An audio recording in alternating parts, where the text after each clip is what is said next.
ó dáwọ́ ẹja fún yín bó ṣe ń lọ nínú abala lérèfé lónìí nínú ìròyìn tòní ìpàdé ọlọ́mọlé ọlọ́mọlú ọlọ́mọ orílẹ̀-èdè nípa ti Pope tí ọ̀fíṣíálì tí wọ́n bẹ̀rẹ̀ iṣẹ́ lónìí báyìí. Pope ti bẹ̀rẹ̀ iṣẹ́ ọ̀fíṣíálì after tí wọ́n ṣe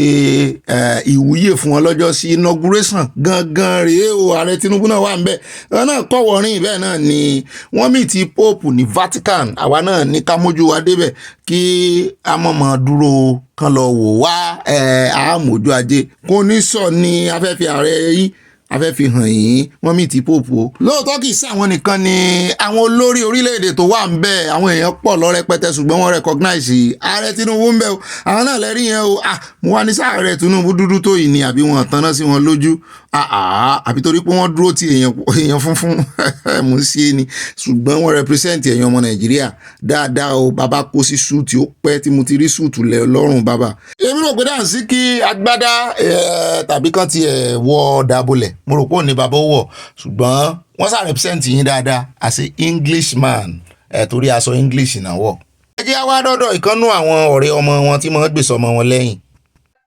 láìsí ti wálẹ̀ ẹ wá dákẹ́ ẹ̀yin màmá tó kó bọ́tà ń jọ sí lọ́ní kẹfà ké ẹ dákẹ́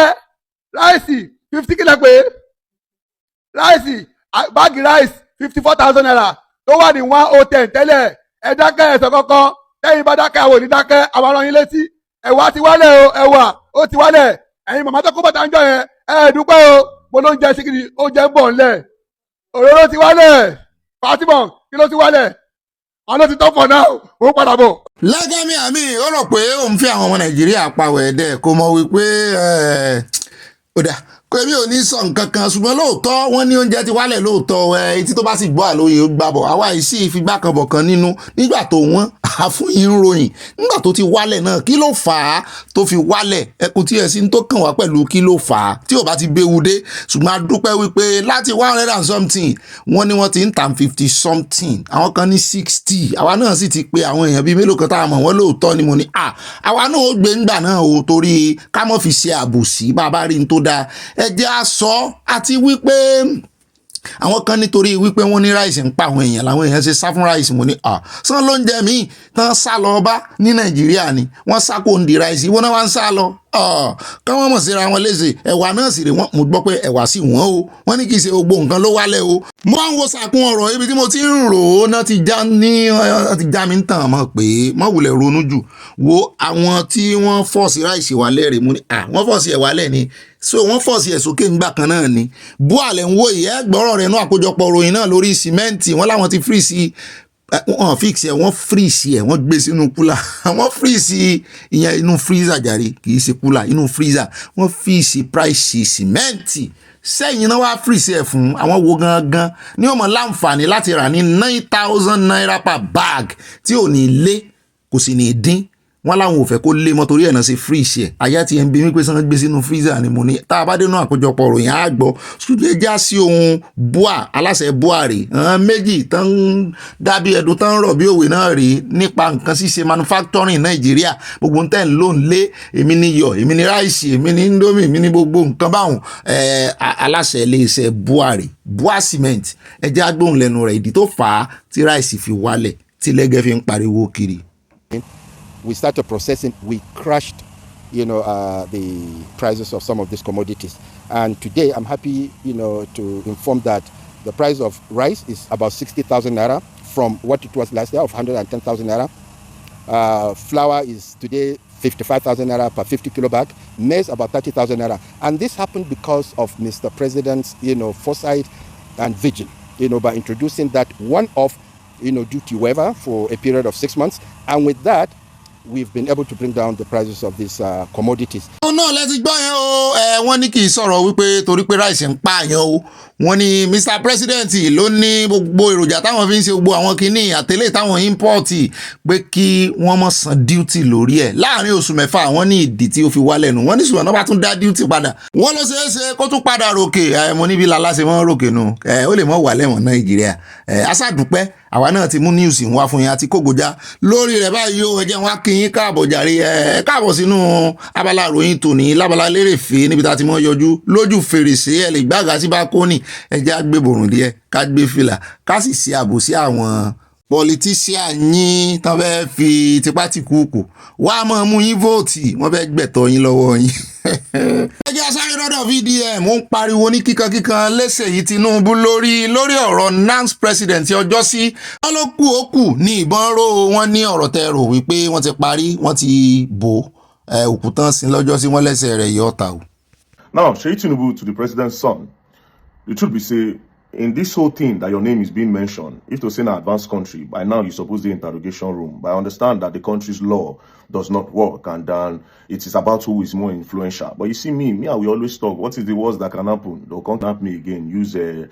mask, cover my face, I'll be blindfold, carry me, go drop for underground cell. That's the highest they can do. Or worst case scenario, wow, very dark man, don't go, another one will come up because eventually I will still die. Do you understand? Now, Sheyi Tinubu, the reason why I'm speaking out, it is because of this guy. And at the year now, see this guy, now, according to the story, allegedly saying they for DSS cell. Do you understand? And that's why I have a problem. This guy came out to make a very serious allegation that you are giving instructions to people that they should buy him. And if they buy him, you instruct the Inspector General of Police to clean it up. That is a very serious allegation. He also made mention of these people in this position: the Minister of Youth, the MD of NTA, the SSA to the President on Student Affairs, SA to the Minister of Defense, and one name called Laduja. Do you understand? Now, coincidentally, I was arrested by EFCC for some charges and I'm out again. The day I came out was the same day they said the guy had apologized. No problem. From nowhere again, the guy filed a lawsuit against 3 people and your name, Sheyi Tinubu, was still mentioned in it. Do you understand? I will read it, make everybody see it. Like I said, anything we want to make it happen. Now, as you can see here, people, it says between Comrade Atiku Abubakar Isa and number 1, the director of the Directorate of State Security Service, DSS, the director of NTA, and Mr. Sheyi Tinubu. Do you understand? Now, Sheyi Tinubu, another thing I want to let you know, for your name to even come in the mix of this whole thing, it is a shame and it is a disgrace that the president's son, we go use in time, they do something where go benefit the people. Now this kind of thing, your name, they come up on. It is nobody go talk am, I go talk am. I never chop any politician money for this country. I clean that. And I get the platform and I go speak up when somebody's right is being abused or when somebody's being oppressed. Now, the guy don't file lawsuits against you now. Somebody will come out to apologize, don't come file lawsuit. Next thing, with the year say the guy they lost. Next thing, with the year say allegedly say they see firearm for your hand. It is not fair. Abuse of power is clearly being in place some way, somehow. By who, I don't know. But until these people that have been mentioned in the guy's previous video, until they clear themselves, then this is rubbish. And let the guy go. You people are lucky Nigerians don't ask questions because they cannot put your name in something like this and you go see the waka and everybody don't forget about the thing. Bro, people should let the guy go. Whoever is holding that guy, let him go. If you said the guy is lying, make una go court. He has already filed the suit. If he's lying, you people have the money to afford the best stands. Take a stand here. Then if the guy they lie, then the guy go apologize or una give him in punishment for defaming you. But nobody say somebody talk something, the person go miss. Now me say very soon, say me self go miss. That's what it means. It means I go miss very soon. Yes, it means say me self they go soon pick me very soon. I feel they work out tomorrow now. They'll come frame me with something because I did talk. When I said the guy they lie, okay, yes, you people should prove it. Want to know what happened? They cannot come and make such allegation that you say me person, make the quiet person and inspector, Inspector General of Police go clear the man, and everybody they quiet about him. It's wrong. Eléyìí ga o ṣé ẹ rí very dark man ti sign ó ti sign sí wọn lọ́rùn ẹni máa kú pàdé ẹni tó fẹ́ pa ni wọ́n sì sọ wípé alágídí lọ́gà alágbára o tálágbára ò bá ti fẹ́ dáràn o ọlọ́run lọ́gà gbogbo wa ṣé ẹ rí tọ́lọ́run bá ti wá fẹ́ mú alágbára ìmọ̀ tí alágídí sí ìmọ̀ tí sí alágídí ó ṣé ẹ rí alágbára ó wà mọ́ tún lo agbára sí pé àlóhùn lágbára ṣe yóò mọ ṣàṣìṣe kún àṣìṣe yóò mọ sí àṣìṣe kún àṣìṣe Ọ̀gbẹ́ni wọ́n ní wọ́n ti gbé pamọ́ wọ́n ní wọ́n fún láàyè ọ̀rọ̀ wọ́n náà ṣe bó ló ti bẹ̀bẹ̀ ni ẹni tó bẹ̀bẹ̀ àtúmọ̀ gbé èèyàn lọ ilé ẹjọ́ wọ́n ló ti sú wọn ìgbà tó sú wọn náà tún wà tì ṣé bẹ́ẹ̀ lówó lóòótọ́ gẹ́gẹ́ bí VDM ṣe sọ ẹ lágbára ẹ nípò ẹ léèyàn ẹ̀yin lẹ́ni gbogbo èèyàn Nàìjíríà ṣe kúkú rè lo agbára in court ò ní ìdí kẹ́ gbé pamọ́ ò gbọ́ àròyé very dark man lélẹ́yìí o wípé ṣe bẹ́ẹ̀ ló bẹ̀bẹ̀ ní bó ló ṣe bẹ̀bẹ̀ bẹ́ẹ̀ náà láti yẹ ọgbọ́n wọn ní kì í sóhun ló bẹ̀bẹ̀ wọn nígbà tó ti gba fóònù rẹ̀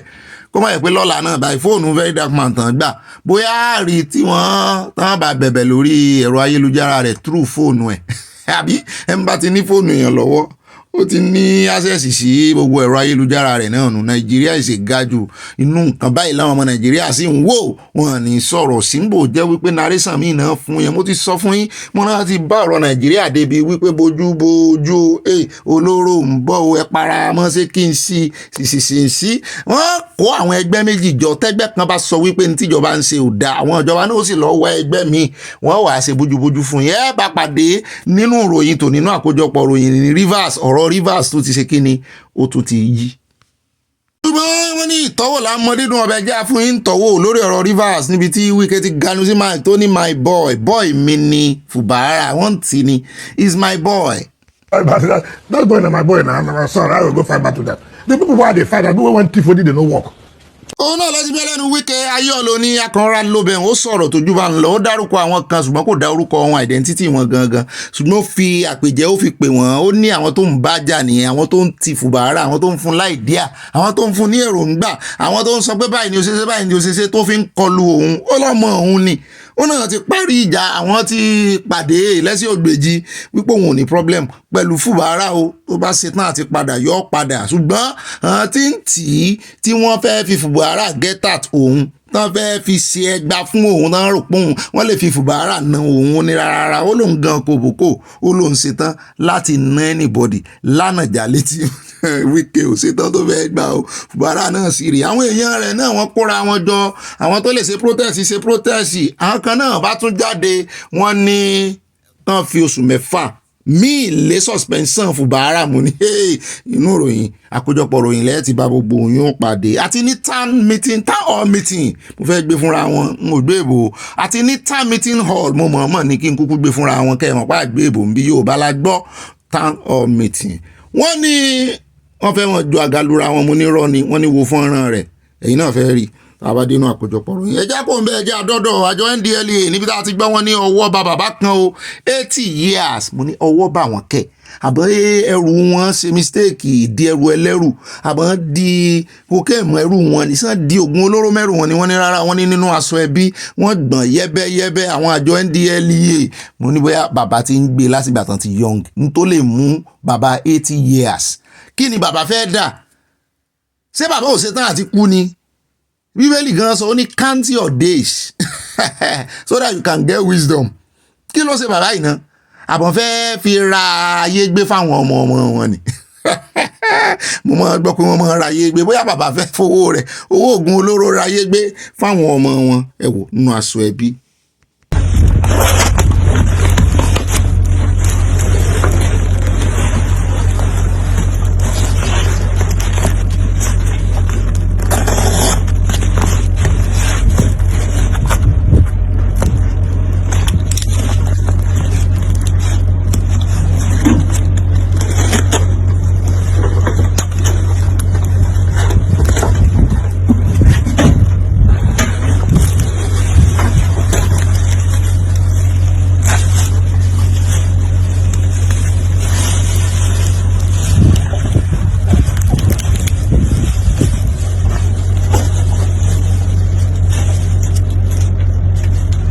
wà láìtàlá ẹ̀ lè sọ fún mi pé àwọn NDLEA pé wọ́n lo talisman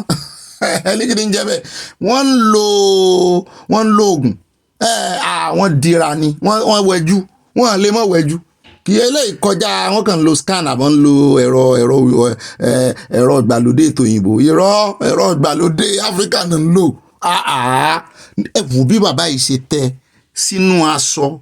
wọ́n tún rán aṣọ mọ́ orí aṣọ wọ́n sì gẹ̀ẹ́tì bàbá yìí ẹ wo ẹ má bẹ̀rù NDLEA sin ti yàtọ̀ sí tàtijọ́ gbogbo ẹ̀yin tẹ́ ń gbógun olóró kiri àwọn eléyìí wọ́n bá yín dọ́gba gan ni gbogbo ọgbọ́n tẹ́ bá ń lò ó ń jọ bí ẹni pé gbogbo àwọn tí wọ́n ti ń gbógun olóró rí ni wọ́n ti repent tán ronúpìwàdà tán ti rehabilitate wọn tán wá ń gbà wọ́n síṣẹ́ náà wá ń fi mú yín torí Yorùbá lọ wọ́n bọ̀ wọ́n ní olè ló mẹ́sì olè tọ̀ lórí àpáta gbogbo orí àpáta tẹ́ ń ti tó tẹ́ ti ń fi oògùn olóró tẹ́ fẹ́ mọ́ gbé sára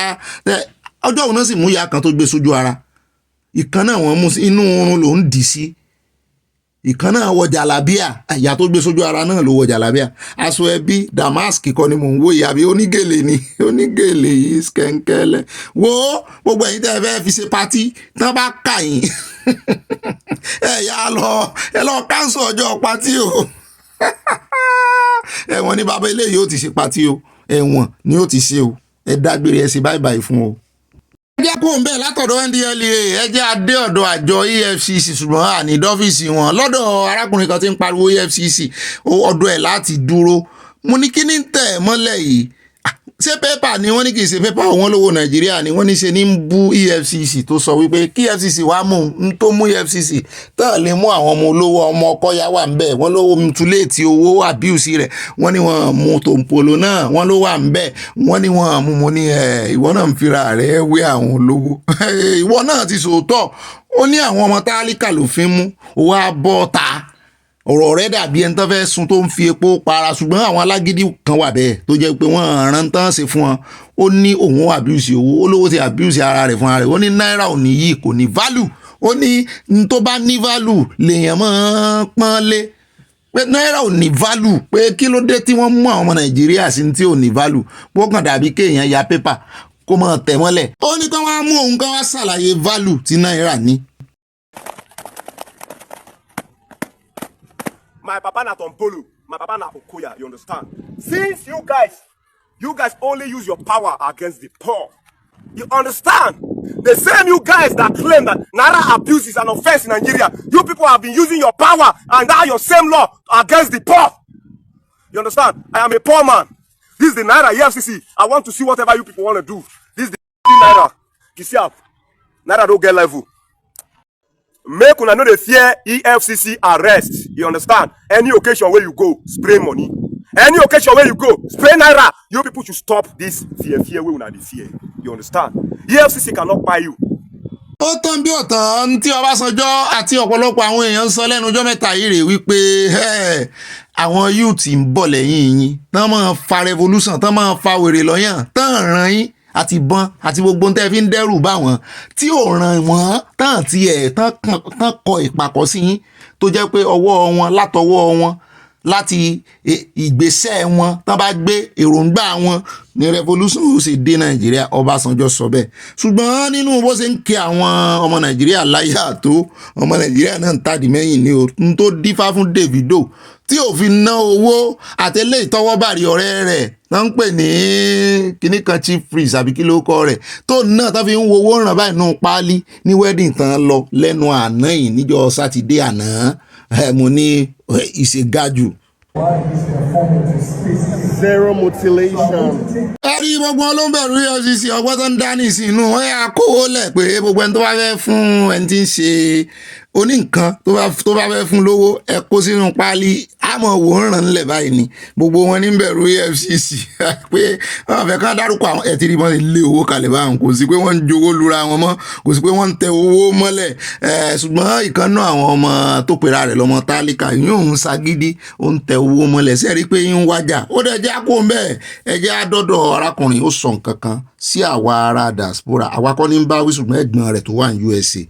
lónìí kọ́lọ́njẹ́ kan dìpọ́ọ̀tì ẹ̀ torí ìkíni ẹ jẹ́ àjọ gbọ́ lẹ́nu rẹ̀. US government.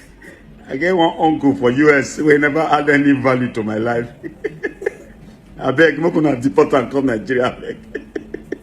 Beg. ẹ ń gbọ́ o abájọ tí yóò bá fi lọ tá a bọ̀ tá a níbí kú ilé ò pa ni tòde ò lè pa ni ìgbòlè lọ́ta wà inú ilé la sì ní gbé a ní ọmọ dúpẹ́ o nídìí reason mọ́ look for reason kó tó dúpẹ́ o àìmọye àwọn tó jẹ́ wípé wọ́n bá sí ọkàn wọn fún ọ àwọn tó ń pè lọ́rẹ̀ tó ń pè pé tó rò pé ó léèyàn lé èrò ọkàn wọn fún ọ mi ò ní gbogbo wọn o. Trying to understand me. How much do you have? How much do you have right now? So you gonna take care of me? Yes, I will take care of you. Try to understand me. Why do you give bad person? Obi ọmọ ìdá ọmọ yahoo yahoo ó ṣe ń kọ́ṣẹ́ ó ti wá rí mága òyìnbó náà sì gbà fún kò ṣe bí obìnrin o kò rí obìnrin tí ó represent òun ó sí ojú rẹ̀ kò gbé ìbò náà ṣùgbọ́n òyìnbó ń ké sí lọ́rùn àwọn èèyàn wá ń bi mí wípé àṣé lóòótọ́ ni mo ní lóòótọ́ ni wọ́n ń lo nǹkan bóyìnbó sọ̀rọ̀ àwọn òyìnbó yìí náà gọ̀ lóòótọ́ wọ́n gọ̀ fún wọn fẹnu ọra wọ́n ń lo nǹkan bá sọ̀rọ̀ ẹwọ ẹni tí ó ní kórè mọ́ wá 2000 káàdì kó fi ránṣẹ́ sóhun òun ó sẹ́ndì ẹrù rẹ̀ sí òun ó ṣe ṣùgbọ́n má bá mú ọmọ ìyẹn mọ́ wàá bẹ̀bẹ̀ o báwọn EFCC bá mú o òun rèé o fúnra wọn náà gbé kámẹ́rà sójú ara wọn o ẹjẹ́ kò fẹ́ ẹjẹ́ adélẹ́kí wọ́n lójó kan rọ̀ lónìí mo ní èmi ò mọ̀ pé ojú ọ̀rọ̀ wọn ló rọ̀ o wọ́n ní gbogbo lẹ́kì gbogbo àwọn ará lẹ́kì fẹ́ sákò lẹ́kì mo ní ṣe bó ti mọ́ wọn lára oró lé ni ó ti dọdọọdún ó yẹ kán ti expect yẹ ṣùgbọ́n tí nímẹ̀tì ti sọ wípé òjò burúkú kan ń bọ̀ ẹ mọ̀ múra ń lẹ́kì o. Of accommodation in Lekki, look no further. Lekki Gardens Horizon 1 with a great water view front overlooking the ocean. You do small, you go see area wetin be her name sef, mermaids everywhere under that sea. See am, truck don off, another truck don off, another truck don off. See for calamity, Range Rover, Jesus. See for calamity. Oh, he said. Èmi náà fẹ́ gbé Lẹ́kì. Èmi náà fẹ́ gbé Lẹ́kì. Ṣé ìlú náà lọ kó ra létí ni? 200 million. Ẹ ní sóyè. Ẹ ní sóyè. Ẹ wá fi nínú Lẹ́kì lọ́gùn.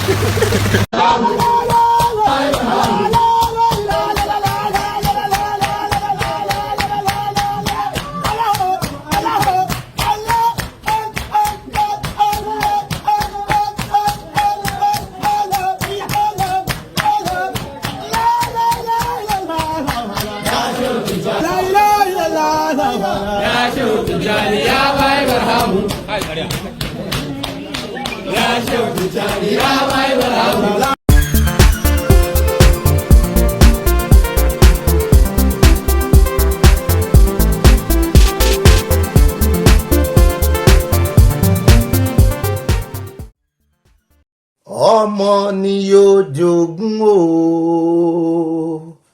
aṣọ iye tí mo rà ọmọ ni yóò jogún o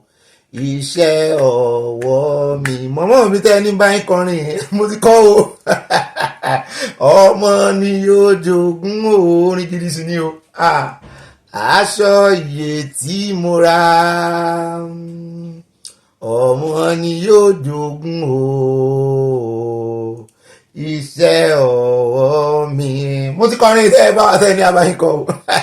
yóò dáa fún àwọn ọmọ mi kan ló sáà ní bá ń kọrin iṣẹ́ bá ń kọrin adúpẹ́ lọ́wọ́ Ọlọ́run ọmọ ní òjogún gbogbo wa ọ̀kan jẹ́ sí ọwọ́ wa náà o òbí mélòó ló lè sọ bẹ́ẹ̀ pàápàá jùlọ láàrin àwọn politician mélòó ló lè sọ pé kọ́mọ òun jẹ iṣẹ́ ọwọ́ òun ó lè ní kó jogún mọ́tò kó jogún ilé nígbà tó jẹ́ pé gbogbo ọ̀rọ̀ tó ń kó jọ náà àwọn náà ń kó jọ fún kì í ṣe pé wọ́n fẹ́ kó rọrùn ṣùgbọ́n ṣé wọ́n lè jẹ sí ọwọ́ rẹ̀ ọmọ mi ó jẹ sí ọwọ́ mi èyí tó bá dá ń bẹ́ ó ní kọ́ndíṣọ́ torí ọmọ náà kó yóò jẹ bó lọ mú òsè jẹ méjìlá bá àlàdé yóò jẹ sí ọwọ́ rẹ̀ fúnra rẹ̀ yóò tún jẹ sí ọwọ́ bàbá rẹ̀ iṣẹ́ ọwọ́ tèmi ní ìsìn wọn ó jẹ wọn ó tún wá mọ́ ní iṣẹ́ ọwọ́ mi kọ́ mọ́ jẹ bíbélì gan sọ ó ní àwọn òbí àwọn bàbá jẹ èso kíni náà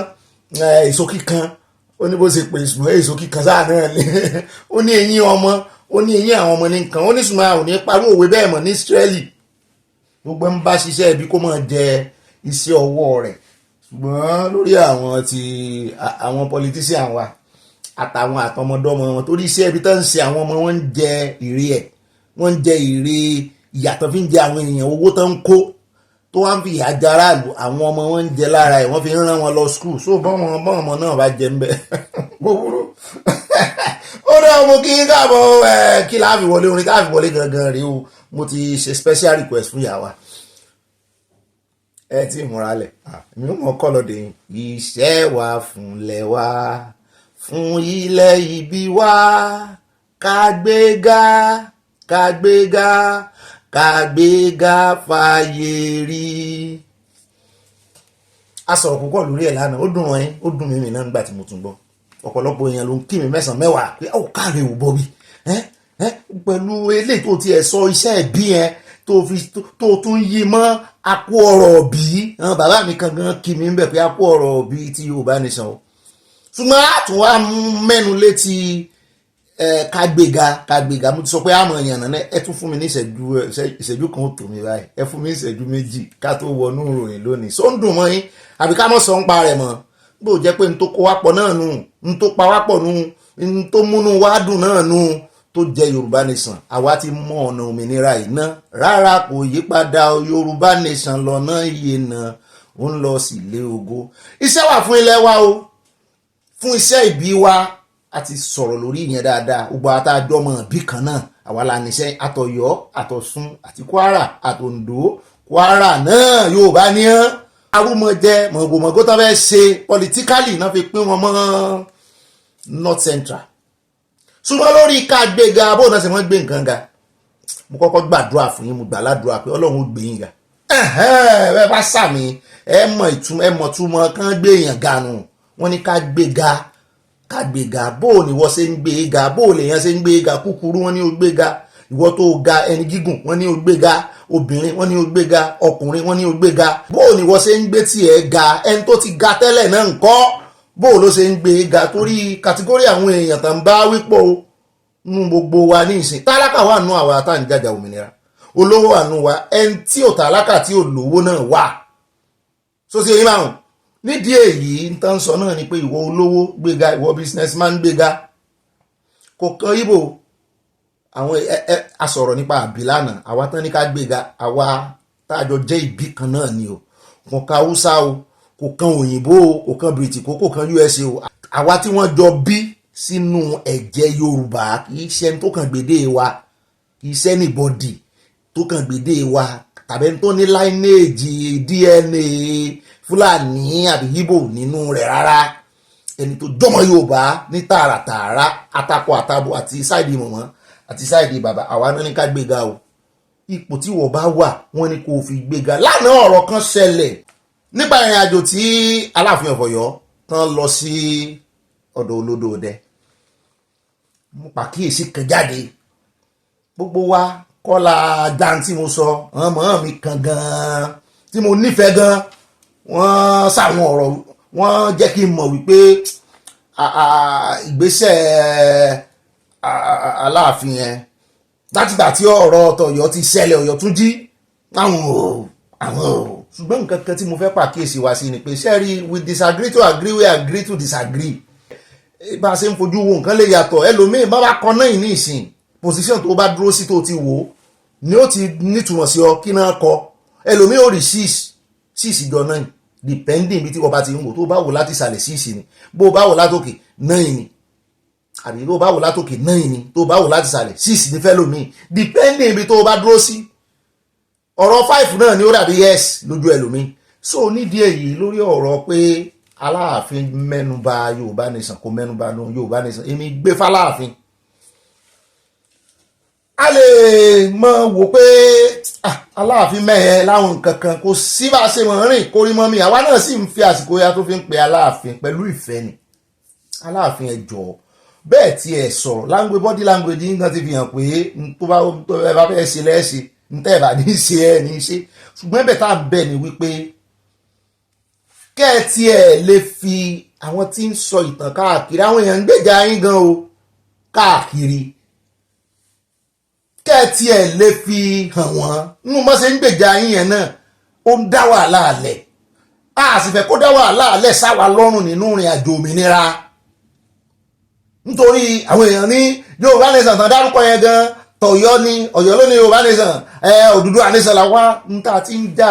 bọ̀ fún tipẹ́tipẹ́ Yorùbá nation gbogbo wa pariwo là ń pariwo la fẹnu kò sí lóòótọ́ ń gbà ní àwọn kan máa ń pe Odùduwà nation àgbà ṣùgbọ́n orúkọ tí gbogbo wa fẹnu kò sí gan tó mọ́ wa lẹ́nu táwọn ará àta gan bá wa pè òun ni Yorùbá nation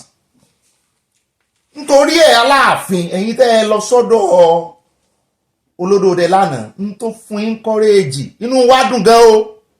bẹ́ẹ̀ bá gẹ̀ẹ́sì nínú mi kò ní kọ́sẹ̀ àwọn kan ní wọ́n kàn ra mẹ́nu bá ní àti pé script yẹn gan wọ́n sọ bí kan pé security gbogbo ẹ̀ náà là á mẹ́nu já pé ó takora wọn nínú tèmi dùn torí mélòó nú àwọn ọba aláyé pàápàá jùlọ àwọn first class ọba tá a gbójú ọkàn lé tá à ń wò lókè pé àwọn gan-an là ń ẹ̀sìpẹ́ẹ̀tì a mọ̀ pé wọ́n lo diplomacy a mọ̀ pé wọ́n ní fẹ́ kàn láàmúlẹ̀ níwájú ààrẹ àti níwájú gbogbo àwọn nationalist yòókù torí Yorùbá nìkan kọ́ ló wà ní Nàìjíríà ṣùgbọ́n body language Aláàfin fi hàn wípé ó mọ̀túnmọ̀ tí ń sọ pẹ̀lú Yorùbá nation tó fi lè jábọ́ lórí ahọ́n ẹ̀ inú ọkàn ló ti jáde ọ̀rọ̀ sì pọ̀ ń bẹ́ẹ̀ ẹ ń bá wo body language ẹ̀ dáadáa ọ̀rọ̀ pọ̀ lórí ọ̀ tó kàn rọra mẹ́nu já ẹ kì í kàn ṣe pé wọ́n kàn rọra mẹ́nu já o tó mú yẹn lọ síwájú ààrẹ tó sì mọ̀ pé gbogbo ayé ni ó gbọ́ o ni ó wò fọ́nrán yẹn Ìgbò ó wò Haúsá ó wò àwọn ọ̀tá Yorùbá nation ó wò ó sì mọ̀ọ́mọ̀ dárúkọ Yorùbá nation ó lè choose láti dọ́gbọ́n à ń wo ọgbọ́n mi nínú ọ̀rọ̀ tó sọ ó lè choose láti lo Yorùbá race tàbí kó lo àwa ọmọ Yorùbá àwọn èèyàn ní tètè rí wípé ajẹ́pẹ́lẹ́ kò dá sí Yorùbá nation ṣùgbọ́n ó là mọ́lẹ̀ mọ́ mi kan tiẹ̀ sọ wọ́n lẹ́ẹ̀mejì l'Aláàfin sọ Aláàfin kò ń dùn sí yín súnmọ́ ẹjọ́ kẹ́ ẹ bá lè kógo járí lórí ọ̀rọ̀ yìí ẹ bá wa padà sí gbogbo ohun tá à ń gbọ́ ẹ bá wa ṣàtúnṣe ibẹ̀ àti gbogbo àwọn tí ń pa ìtàn kìtàn Yorùbá Ọ̀yọ́ lónìí èmi ò gbọ́ lẹ́nu yín o n ò tí ì gbọ́ lẹ́nu yín ní tí mo sì dúró lé lórí nù gbogbo ohun tá à ń gbọ́ kiri àtàwọn tí ń gbèsè yín lẹ́yìn àtàwọn tí ń gbèsè ọba àbòmí àtàwọn tó ń gbèsè ẹni tán fẹ́ tì kọlù yín àbí tán tì yín kọlù tán ń gbèsè ra wọn lẹ́yìn ẹ̀ẹ́nà ń tú gbogbo túlétúlé tọ́ bọ òkú lójú ẹ̀ẹ́nà ń túlé tẹ gbogbo ẹ̀ẹ́nà ń ṣàgbẹnusọ iṣẹ́ ẹran wọn ń tà fẹ́ gbọ́ torí mi ò tí ì gbọ́ lẹ́nu yín. bẹ́ẹ̀ náà ni lórí ọ̀rọ̀ ti bàbá Ọ̀yọ́túnjí ẹ bá wa ṣe kò kárí àlùwàlà lórí ẹ̀ ẹni tí òfin bá tọ́ kó mú ẹ mú ká wá dìídì pàkéèjì oríyìn tá a fẹ́ gbé fún yín ká gẹ̀rẹ́ sí ẹ̀ ká gání sí ẹ̀ àwa ti sọ pé ọba tá a bá rí lọ́dọ̀ wa intention yàtọ̀ wà ń bọ̀ lórí intention orí kágbéga náà ni mò ń sọ̀rọ̀ lé lórí o ẹ wo ipò gbéga tí Aláàfin wà tó sì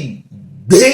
Yorùbá nation ga tó sọ̀rọ̀ ń pa Yorùbá nation kò sáré tàbùkù Yorùbá nation lọ́dọ̀ ààrẹ Tinubu ó ní káàrẹ Tinubu ẹ lọ gbọ́ bí tán ti mention ẹ kí wọ́n kàn dárúkọ Yorùbá nation láì ní mínì ẹ lọ gbọ́n tán sọ débẹ̀ lóòótọ́ wọ́n sọ̀rọ̀ nípa security èmi lérò pé security tí Aláàfin ń gbé bọ̀ láti Canada bó sì dé orí àlééfà bàbá wọn náà dé sí so wọ́n sì ní security yẹn ló ń jẹ́ kán mọ̀ wò pé security wà security náà sì wà ní ilẹ̀ Yorùbá díẹ̀ ju àwọn ilẹ̀ ibòmíì lọ ṣùgbọ́n kò sí security gbogbo Nàìjíríà Aláàfin security mẹ́hẹ̀ o script yín àná yẹn àmọ̀ pé kan lo ọgbọ́n àgbàlẹ̀ ló ń bẹ̀rù tẹ̀rí sọ́fà rẹ̀ kán mọ̀ ní àìgbọ́ búburú lẹ́nu àbọ̀ rẹ̀ lẹ́fi ṣe ṣùgbọ́n ẹ jọ̀ọ́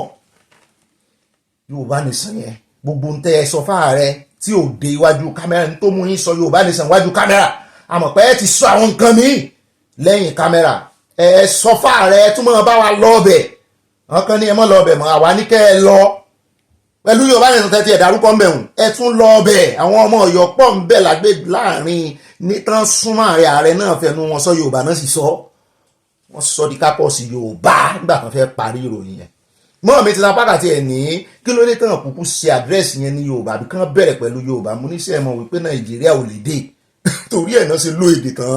tán sì ń lò ń bẹ̀rùn ṣùgbọ́n wọ́n pàpà sọ Yorùbá náà ń bẹ̀ kálẹ̀ lómìn tí ó bá tiẹ̀ sí ní kò tí ẹ̀ ní sọ Yorùbá rárá ààrẹ Tinubu kan ló bẹ̀rẹ̀ Yorùbá nídìí èyí intention a ní lè sọ intention wọn lónìí a tún sọ lọ́la torí a tún sọ̀rọ̀ lórí kágbéga fààyè rí èèyàn kan ló wà nípò gbéga already tó tún gbé Yorùbá nation ga o ipò tí wọ́n wà ipò kíni ṣé mídù ló wà ṣé sàlẹ̀ ni wọ́n bá wà ń sàlẹ̀ mọ́ fi ṣèbínú àkó ń bọ̀ tí wọ́n ní tó gun ládà sókè ṣùgbọ́n mọ́ gbéga nípòkípò tó bá wà báyìí ibi tọ́lọ̀ ń fi ọ sí máa gbéga sórí bẹ́ẹ̀ bá ń gbé nǹkan ga nípò ìsàlẹ̀ kó wà ń sàlẹ̀ kó wá máa gbé nǹkan ga ọwọ́ rẹ̀ ó máa lò òkè ní gbọ́gbọ́gbọ́ lọ́wọ́ yọ orí sórí pọ́wọ́ mi ti ju orí mi lọ báyìí bọ́ọ̀rọ̀ ń bá ti rí tó ń gbé ga ìtumọ̀ ẹ̀ ni pé ó ń rí pò ń gbìyànjú láti lo òkè torí tó gbéga sókè yóò mú ọ débi lẹ́fù tí wọ́n náà gbéga dé yóò mú ọ kọjá abẹ ẹ jẹ́ àjọ gbéga gbogbo ẹ̀yin ọba tẹ́ ẹ̀ sá búlọ́búlọ́ tẹ́lẹ̀ tẹ́ ẹ̀ sọ́npa Yorùbá nation rí ẹ sàmọ̀ sápamọ́ sẹ́yìn ẹ ìran Yorùbá àwa Yorùbá ẹ sọ pé orílẹ̀-èdè Yorùbá fẹ́ gbọ́ lẹ́nu yín bá a ṣe gbọ́ lẹ́nu Aláàfin ìtumọ̀ ẹ̀ nìyẹn Yorùbá nation is different from àwa Yorùbá àkójọpọ̀ Yorùbá no Aláàfin kò ń dùn sí yín lẹ́ẹ̀kan sí o ẹ rí ìhùn sọ ṣùgbọ́n gbogbo ibi tí àwọn èèyàn wa ti ń rọra ń bínú sí yín díẹ̀díẹ̀ ẹ jọ̀ọ́ ẹ̀yin náà tún bẹ̀ sí ìjọba náà lọ gbogbo àwọn tẹ̀sí ránṣẹ́ tán fẹ́ mọ́ da lórúkọ mọ́ sápàtà mi ò tí ì gbọ́ lẹ́nu Aláàfin pé Ọ̀yọ́ nìkan ló ní Yorùbá o ọjọ́ ẹ bá mú clip bí Aláàfin ti sọ tán ti sọ jáde wọ́n mọ̀ pé àwọn ìjòyè míì pé wọ́n àwọn ìjòyè kan ń sọ oríṣiríṣi káàkiri agbọ́ lánàá náà ìjẹta ńgbà tó ọ̀rọ̀ sí ọ̀rọ̀ láàrin Aláàfin ta ni ó jẹ́ alága ní Ọ̀yọ́ àti Ìbàdàn ẹ bá àwọn mọ́gàjì tán jáde tán sọ sórí tó jẹ́ pé wọ́n mọ̀ kó lè dá wàhálà lẹ̀ torí pé àyàn alága ẹ wá ń sọ sórí pé kìnnì kan ló dúró tawó lọ́wọ́ kìnnì kan ló ṣe gbogbo ẹ ti lọ́nu ẹ jẹ́ ká tún àwọn beautiful stories wà nílẹ̀ ẹ sọ wá dìgbà òye àwọn ọmọ Yorùbá náà kan náà wọ́n sì mọ bí wọ́n ṣe máa fi dúdú bùn lójú tán sì máa gọra wọn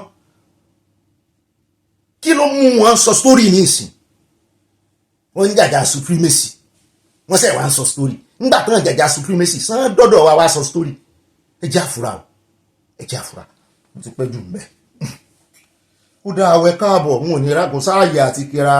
àgbẹ̀ gbogbo ilé ìtẹ́ rí lábala lérè ìfẹ́ ayọ́jú lójú wíńdò ni mọ́ mi dọ̀kásì já lóye ọ̀dà fún ẹ̀hán náà máa ń gbàkú tí sójú bá kó ní ó dá o alákọ̀ọ́kọ́ ń bẹ̀ nú àwọn àkórí ìròyìn wa ibi tá à ń lọ òjìnà ibi tá àyà ló pọ̀ ẹ̀jẹ̀ ń júwe ibi tá à ń lọ àdírẹ́sì tá à ń lọ rí alákọ̀ọ́kọ́ àdé Oǹdó ibi tá a ti gbọ́ wọ́n ní àwọn ajínigbé pa síámàánú APC. On your mandate they shall stand orí mandate Yorùbá nation làwa wá àwọn òfin yẹn sí ẹ̀yẹ́ o a bá wọn kẹ́dùn o níbi tán ti pa wọn o àwọn ajínigbé ṣùgbọ́n tẹ́ ẹ bá gbọ́ sórí yóò kan yín lóminú ìbànújẹ́ ọkàn ni wípé ẹgbẹ́ òṣèlú kankan ò lè gba àyàn kankan lẹ́wọ̀ ẹ̀yin tẹ́ ń pariwo on your mandate ẹ̀ ń ṣera yín ni o wọ́n sì jí arákùnrin gbé lẹ́nu ọ̀nà fáàmù ibẹ̀ náà nílé rẹ̀ wà l'Oǹdó ó ṣe local government náà pé bẹ́ẹ̀ wọ́n sì jí gbé wọ́n sì béèrè ransom 100 million táwọn ará ilé sì tówó jọ pé bóyá wọ́n ti lọ báwọn ẹgbẹ́ òṣèlú bóyá wọ́n rówó fún wọn wọ́n sá tu gbogbo ara wọn gbọ́n gbogbo ọ̀pọ̀ táwọn ìyá wa máa ń kówó sí èyí tó ní kíní ńlé tó ní báńkì ibi tí ń fowó pamọ́ sí ẹ̀mọ̀ àwọn kíní kóró táwọn fowó pamọ́ sí láyé àtijọ́ ìmí alámọ̀ wà ó ní igi wà ń bẹ wọ́n já gbogbo ẹ̀ wọ́n kó owó ẹ̀ pọ̀ 5 million sáàrí rèèsì náà bá pe àwọn ajínigbé tó fi nọ́mbà pọ̀ pé àwọn làwọn jí tọ́ra àwọn ajínigbé ló reach out sí wọn àwọn làwọn jí èèyàn yín gbé ẹjọ́ ó kàn jẹ́ síámà ní ẹ má fojú síámà wò síámà ẹgbẹ́ APC ẹ má fojú rẹ̀ wò kó lówó lọ́wọ́ ó kàn ń ṣe bí Nàìjíríà ó ṣe dáa ní àwọn ẹni ẹ máa play add 100 million lọ́wọ́ yín náà bá pe àwọn yẹn padà pé a ti rówó ó dẹ̀ mọ́ bọ̀ èló lẹ wá rí nígbà kan débẹ̀ lọ́wọ́ ní 5 million lárí ẹjọ́ ẹ bá wa tú lẹ́wọ́ 5 million ó dà ẹ kó wá nínú àwọn yẹn bá dùn pé ó ti ẹ̀ dá wọ́n ti gbà lọ́wọ́ àwọn náà bá ní ẹ̀yin náà ẹ súnmọ́ kẹ́ bá sọ̀rọ̀ kẹ́ ti ẹ̀ ká tó rìlíìsì ẹ ibi tó ti súnmọ́ náà bá sọ àwọn méjèèjì tán volunteer ọ̀rọ̀ burúkú tó ń tẹ̀rìn náà bá so wọ́n papọ̀ náà bá di mẹ́ta ń bẹ̀ pé àmọ́ kọ́kọ́ fi 5 million yìí àáfẹ́ra nǹkan mímu táàmù fi jógẹ̀ táàtún fi gbọ́ látọ̀dọ̀ àwọn ẹbí yín àwalẹ̀ yìí ń kó 5 million bọ̀ wá fún mọ́ ìtumọ̀ tán bá lè yẹn ń ṣiṣẹ́ ajínigbé ni ojojú ò lẹ́ fi ń wo àwọn à ń bọ̀ ń bẹ̀ kì í mọ̀ ṣe story kì í mọ̀ ṣe movie kì í mọ̀ ṣe Nollywood n tó mọ̀ ṣẹlẹ̀ in reality ni ṣùgbọ́n wọ́n ti pa bọ̀dá yìí o wọ́n ti pa chairman APC à ń bọ̀ ń bẹ̀ ẹgbọ̀ kúlẹ̀kúlẹ̀ rẹ̀ lónìí náà ni kò ní dọ́là bàbá kò ń bẹ̀ tán a sáré dé ọ̀dọ̀ Dangote àwọn onísìmẹ́ǹtì wọ́n ní 9,000 ń ta báàgì wọ́n ní ṣùgbọ́n ní ìsìn àwọn ti freeze ẹ̀ tá ń sọ bẹ́ẹ̀ ọ̀gá iléeṣẹ́ aláṣẹ bua òun náà ń ṣe sìmẹ́ǹtì Dangote ní kọ́kọ́ ní í ṣe ṣùgbọ́n Dangote lẹ́nu jùlọ ṣùgbọ́n náà gbà wọ́n jọ ń halẹ̀ mọ́ra wọn ni ló bá rè bá ààrẹ Tinubu wọ́n jọ ṣèpàdé wọ́n jọ forí korí fikùn lókun pé ààrẹ Tinubu tó rawọ́ ẹ̀bẹ̀ sẹ́wọ̀n wípé ẹ má jẹ́ kí kinní ìwọ̀n jù ẹjọ́ ẹ má jẹ́ kó ba ìṣèjọba tí mò ń ṣe jẹ́ lọ́wọ́ yóò àdéhùn wọn gbọ́nu sí máìkì wọ́n ní àwọn máa fírìsì owó sìmẹ́ǹtì fún yín o làwọn kan bá ní wọn bá óye wọn náà dúpẹ́ owó làyà bá ní wọ́n fẹ́ fírìsì owó sìmẹ́ǹtì tí wọ́n fẹ́ gbé sínú fírísà ni ó fẹ́ tutù ó wọ yín mo ló tutù ó wọ yín ẹgbẹ́ ṣe kan freeze ẹ̀ ni kí ni ìtumọ̀ freeze sàn já wálẹ̀ ni sórí mi ń dìse mi àbọ̀ gbé òkè ní kékeré à ń bọ̀ ń bẹ́ ẹ̀ mọ̀ túmọ̀ rẹ̀ lónìí àmú fọ́nrán aláṣẹ iléeṣẹ́ bua náà wà fún yín níbi tó ti gahùn sí máìkì àmúbà fún yín lónìí náà ni kò ní dọ́là bá wá kó ń bẹ́ẹ̀ àádé ọ̀dọ̀ Ṣèyí Mákindé níbi tó ti gahùn sókè olóhùn láláì tó ń fẹ́ ṣe o lórí ipò ọba alága ta ni ó jẹ́ alága àwọn ọba lọ́balọ́ba ní Ọ̀yọ́ tó fẹ́ dá ọ̀wọ̀ wù lẹ́ o pé òun ò mọ̀ fẹ́ dájà alẹ́ kì í sóhun o báyìí lọ́rọ̀ ṣe jẹ́ o báyìí kàṣà báyìí káwòdì bọ̀dà Mákindé ló sọ fẹ́ mu ní ẹ̀yin náà wá ń rọ ẹ̀ ń fi ara balẹ̀ ṣàlàyé ní ìsìn nígbà tẹ́yìn náà ti fẹ́ gbégbá ààbò presidency ẹ wá ń fi ẹ̀rọ wẹ̀lẹ̀ wọ́n ní tó bá jẹ́ yẹn ni bọ̀dà Ṣèyí Mákindé ò ní agbájá o wọ́n náà lágbájá mo náà lágbájá a sì kìlọ̀ fún wọn pé kí wọ́n kọwọ́ bọ sàríà wọ́n tọwọ́ bọ sàríà àbọ̀n tọwọ́ bọ sàríà ní Ọ̀yọ́ wọ́n lágbájá bẹ́ẹ̀ bá tún wá fẹ́ lágbájá ńkọ́ wọ́n ní ó dáa tó bá jẹ́ lórí èèyàn ni wọ́n láwọn sì ń bá wọn sọ wípé kí wọ́n yí ọwọ́ padà o ilẹ̀ Yorùbá ò lè gbà sàríà lọ́rọ̀ kan wọ́n ṣàlàyé wípé ìdí táwọn fi pè fún àtúntò ìgbìmọ̀ àwọn ọba lọ́yọ̀ọ́ bẹ́ẹ̀ náà la gbọ́ wọn ní wọ́n ti approve owó gọbọi billions upon billions fún àwọn tí ẹmọ ìdúgbàmù àdó olóró tó dún Bódìjà lọ́yọ́ sí tán láwọn iléeṣẹ́ kan private company kan náà kó kinní tán fi ń fọ́ àpáta náà kó sílé tí yẹn rèé dún explosive wọ́n ní gbogbo àwọn tọ́rọ̀ kan wọ́n ti approve owó wọn wọ́n ní kẹrìí mọ́ gbogbo yẹn já gbọ́ bẹ́ẹ̀ bá ti rí gbà ṣùgbọ́n a sọ àlàyé tó pọ̀ lórí ìdí tí wọ́n ṣe fẹ́ ṣe àtúntò òfin lórí ta ni ó jẹ́ olórí àwọn ọba bárakómi adé Kwara níbi tá a ti gbọ́ wọn ní ọkọ̀ omi dànù èèyàn 37 sì bá lọ wọ́n sì kú mo ní mo rò pa ti kógo jáde ṣé Red Sea já sógbà Kwara kọjá ni omi wo ló tó báyìí omi wo ló tó yìí àwọn kan ní 27 ní kò tó 37 àwọn kan ní 37 ní kì í ṣe 27 mo ní ó sà 20 nǹkan kan 7 wà ń bẹ àwọn èèyàn sá kù ó dà à ń bọ̀ ń bẹ̀ á fún yín lálàyé lórí ẹ̀ lónìí náà ni kò ní dọ́là bá a bá pò ń bẹ̀ tán á tún padà sórí àbá tí wọ́n sọ wípé ikán wọn ń dá àwọn Nàìjíríà wọ́n ní ikán wọn ò lè jòkúta lórí kíni lórí wọ́n ṣe fẹ́ ṣe made in Nigeria wọ́n kan bá ganu sí máìkì wọ́n ní lórí àbá tí wọ́n sọ wípé kán máa ṣe made in Nigeria product wọ́n ní àwọn òròpé Nàìjíríà ti tó tán wọ́n nítorí lọ́jọ́ sí àwọn rántí ìjọba kan tí mínísítà kan jáde tó náà fẹ́ ṣe operation fix 500 roads wọ́n fẹ́ ṣe títì 500 100 wọ́n ní tíjọba rẹ̀ fi lọ wọ́n ṣe 100 kan títì pé wọ́n kàn máa fẹnu rò fún ọmọ Nàìjíríà ní pé àwọn ọmọ Nàìjíríà náà sì máa kó wọn jẹ wọ́n ti máa gbàgbé pé àwọn sì rò pé kò yẹ kán gbàgbé lóòótọ́ wọ́n ní bábí amọ́ bá lóyún lẹ́yìn oṣù 9 tó bímọ tó lanú ìrora kọjá pé kété tó bá bímọ tán tó ti gbọ́ ẹkún ayọ̀ tọmọ rẹ̀ sun ẹkún ayọ̀ wọ́n ní yóò gbàgbé ìrora wọ́n ní ṣùgbọ́n kò yẹ kí Nàìjíríà tètè máa gbàgbé ìrora tí àwọn olórí wọn fi wọ́n sí wọ́n ní wọ́n ń tàn yín ní o wọ́n ní ṣùgbọ́n kámọ̀ wò bóyá wọ́n máa ní political will láti fi drive o made in Nigeria local content tán ní kẹ́ẹ̀mọ́ tán náà set buọ́lù wọ́n ní ó dáa àgbẹ̀ àwọn tó sọ̀rọ̀ àwọn abẹnugan àgbẹ̀ wá fún yín bẹ́ẹ̀ wọ́n ní àwọn mọ ìtumọ̀ kí Nàìjíríà ní local content wọ́n ló dáa lóòótọ́ wọ́n ní ṣùgbọ́n kò sí political will bóyá wá wà bóyá kò sí bóyá ẹlúdùn rò fọ́ ní ìjọba rẹ̀ Tinubu ń ṣe lórí ẹ̀ àti wípé béèyàn ò bá gbé irú èròǹgbà yẹn téèyàn ó dàrú àbá yẹn kí ló ní nlé tó fi lérò pé òun ti tó tán à ń bọ̀ ń bẹ́ẹ̀ lónìí náà ni kò ní dọ́là bá kó ń bẹ́ẹ̀ á sáré dé ọ̀dọ̀ lọ́ọ̀yà tiẹ̀ mọ̀ dáadáa wọ́n gbé wọn wá analyst nìyẹn agbẹjọ́rò nìyẹn àwọn náà dànù sí máìkì lórí ọ̀rọ̀ àbádòfin tán ní ó ti kọjá second reading tí ilé ìgbìmọ̀ asòfin green house àbí green sheet náà ń pè hàn àwọn house of rep tán sọ pé àwọn fẹ́ mọ́ fi tipátì kúkú mọ́ ọmọ nàìjíríà kan sàmọ́ dìbò ibi tó ti ń sọ̀rọ̀ lọ́wọ́ ni mọ̀mọ́ wa kan náà ti sọ̀rọ̀ wípé ẹ bá nu kọ́mẹ́sẹ̀ sàn yóò dáa fún mọ̀mọ́ wa wípé táwọn ò bá wá ní kándídéètì nǹkan normally pé àwọn fẹ́ dìbò ṣùgbọ́n àwọn ò ní kándídéètì àwọn ò láìkí gbogbo àwọn ẹ̀ ṣé wọ́n fagídí mú àwọn kan dìbò fàtẹ́gùn ni mo ní ọ̀rọ̀ gidi ni màmá sọ o. bẹ́ẹ̀ náà làwọn àga máìkì fún agbẹjọ́rò tiẹ̀ kàn náà sọ̀rọ̀ lórí ọ̀rọ̀ yìí yóò yíya mo promise ni. bàbá kò ń bẹ̀ á wà dé ọ̀dọ̀ Peter Obi ọ̀rọ̀ tó sọ lánàá sí ń já rìnrìn lórí wípé kí wọ́n dájọ́ kú fún gbogbo àwọn corrupt politicians tó bá kọ̀ pé àwọn ò ní yéé fi owó òlù ṣe kò kárí àlùwàlà ara àwọn àti tẹ̀bí àwọn páwọn ọmọ kó jẹ àwọn ọmọ sówó òlù kùmọ̀kùmọ̀ làwọn èèyàn bá gbóhùn sí máìkì àwọn ọmọ nàìjíríà ti ń sọ̀rọ̀ lórí ẹ̀ látànà wípé ó dáa kán mọ́ dájọ́ kú fún àwọn kan ní kò lè ṣeé ṣe o ọ̀nà wo kílẹ̀ lérò kí ló dé tẹ̀sẹ̀ rò pé kò lè ṣeé ṣe wọ́n ní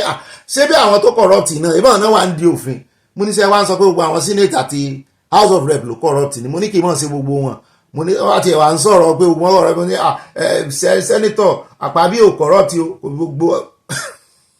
àyàbá bu ẹ̀rìn pé ọ̀gá mi sẹ́yìn wọ́n mú nǹkan gbà mí ìtẹ̀ bá ń káròyìn ó sì rí ọ̀sẹ̀ àyà sẹ́mi ló ní ṣe mo mú nǹkan ojú mi jọ ẹni tó ti mú nǹkan àbí ó dàbọ̀ ń bẹ àfi wọ́n pa wẹ̀dẹ́ ni. bàbá kò ń bẹ adé ọ̀sùn o níbi tá a ti gbọ́ wọ́n ní omíyalé àgbàrá ya ṣọ́ọ̀bù ìgbà tí àgbàrá ó fi wọn dágbére fún wọn wípé òun ti ń lọ o wọ́n ní kò dá nìkan lọ o ó wọ́ títì lọ mo ní àgbàrá tí òun títì wà ó wọ́ títì lọ ó dá o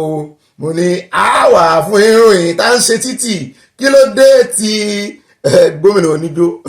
ságbàrá ò sáwọ̀ wọn lọ kí ló dé tí gómìnà oníjó fi ganu sí máìkì lórí ọ̀rọ̀ pé àgbàrá wọ́ títì lọ lọ́sùn adúrú owó iyebíye tó fi ṣe títì à ń bọ̀ ń bẹ̀ á fún ìròyìn gbọ́ bẹ́ẹ̀ náà ní bàbá kò ń bẹ̀ tán á sáré yẹ ìròyìn wọn ní bí Boko Haram bọ́n ṣe kún orí TikTok báyìí mo ní ṣé TikTok ò mọ̀ pé Boko Haram ní ṣé bọ́n náà máa bánu àwọn èèyàn ń bẹ̀ TikTok ò lè bánu wọn àti wípé ṣé àwọn ológun Nàìjíríà àwọn ọ̀tẹlẹ̀múyẹ́ Nàìjíríà wọn ní àjọṣepọ̀ pẹ̀lú TikTok ni ẹ̀wọ̀n tí Nàìjíríà ẹ̀wọ̀n tí USA ń fojú TikTok rí ṣé TikTok ń gbàbọ̀dẹ̀ fún Nàìjíríà ni àbí kò kàn wọ́n platform ní tiwọn ní tó bá wù anybody ló lè ṣe wọn mọ̀ wípé agbésùnmọ̀mí làwọn ará bí àbí pé wọ́n ní live show làwọn ará bí sì ń ṣe wọ́n bá ń wà ní location kan tó ti ń ṣe live show TikTok sì rè ìgbà míì bẹ́ẹ̀ bá sí lórí fóònù yìí gan yóò sí ara ẹ̀sùn tó fi kàn wọ́n ní USA nìyẹn wípé privacy wọ́n ń wọ inú agodo wọ́n ń wọnú ìyẹ̀wò àwọn èèyàn tí wọ́n wà á lè fún wa ní metadata gbogbo ibi táwọn eléyìí ti ń ṣe kìíní sáwọn ọ̀tẹlẹ̀múyẹ́ náà gbìyànjú kán bá TikTok sọ̀rọ̀ à ń bọ̀ ń bẹ́ẹ̀ lónìí náà ni kò ní dọ́là ní rí jù báyìí lọ́nà àwọn àkórí ìròyìn wa ní pápápá ẹ̀jẹ̀ transfer sínú abala tí ó mọ̀ kan abala tẹ́ ẹ mọ̀ bí ẹni mowó ẹ sọ pé Paul abala sáná wọlé ó yá ẹ ṣe cheese ẹ ṣe musin kẹsì ọlọ́ọ̀sà sínú ẹ dẹ́ngẹ́ post fún picture ayọ̀lá mọ́ yàrá abala pàkà ẹ lè pè ní news flash ẹ lè pè ní flash news kí wọ́n mọ̀ fi abala ìrìn yìí ní gani àkọ́kọ́ nú abala sánáwọlé tààkọ̀ mú gbọ́ lónìí. eléyìí ní agbára ìròyìn tá a fẹ́ fi bẹ̀rẹ̀ yìí o lórí ọ̀rọ̀ wàhálà tí ń lọ ní Rivers wàhálà mọ̀ tó ti ń lékè kà sí àrò pé iná wàhálà ti ń kú ń bẹ̀ tẹ́lẹ̀ ni àṣẹ bẹtrol náà tó ń bù sí mo ní àtẹ́lẹ̀ nǹkan ibẹ̀ náà ti ń wá epo rọ̀bì bẹtrol níbẹ̀ bá rò pé ẹ bu omi nínú odò wọn ẹ bu petrol mọ́ èyí náà wá ń bomi odò tí petrol tó ti spill sórí ẹ lọ fi ń paná kì í ṣẹ̀bi yín ẹbí àwọn kọ́mínì tí wọ́n ń wá epo ń bẹ̀ ni wọ́n ní làwọn sọ̀pọ́tà Wike àti ti Fubara níbi town hall meeting kan náà bá pàdé ń bẹ̀ wọ́n mọ̀ fẹ́ ju àgàlùra wọn tán pariwo léra wọn lórí mo ní ẹ̀fì yóò ṣe ní ẹlẹ́ẹ̀kejì ń bẹ̀ lábárí táwọn sọ̀pọ́tà Fubara náà kó jáde wọ́n ní ànìkan dá Fubara padà káwọn tó dijú kan tó là itọ́ làwọn túlẹ̀ kó tó gbẹ kí ààrẹ Tinubu rìvásì emergency rule tán ṣe ní Rivers mo ní bàbá kàlẹ́ ní èyí ṣé kò ti mọ fẹ́ẹ̀ tó oṣù mẹ́fà tán suspend Ọ̀gbẹ́ni iná mo ní oṣù mẹ́fà fẹ́ẹ̀ pé èyí náà ní sùúrù wọ́n ní rárá àwọn ò ní sùúrù bí tá a ti ń sọ yún lọ́wọ́ làwọn ẹgbẹ́ mi náà bá jáde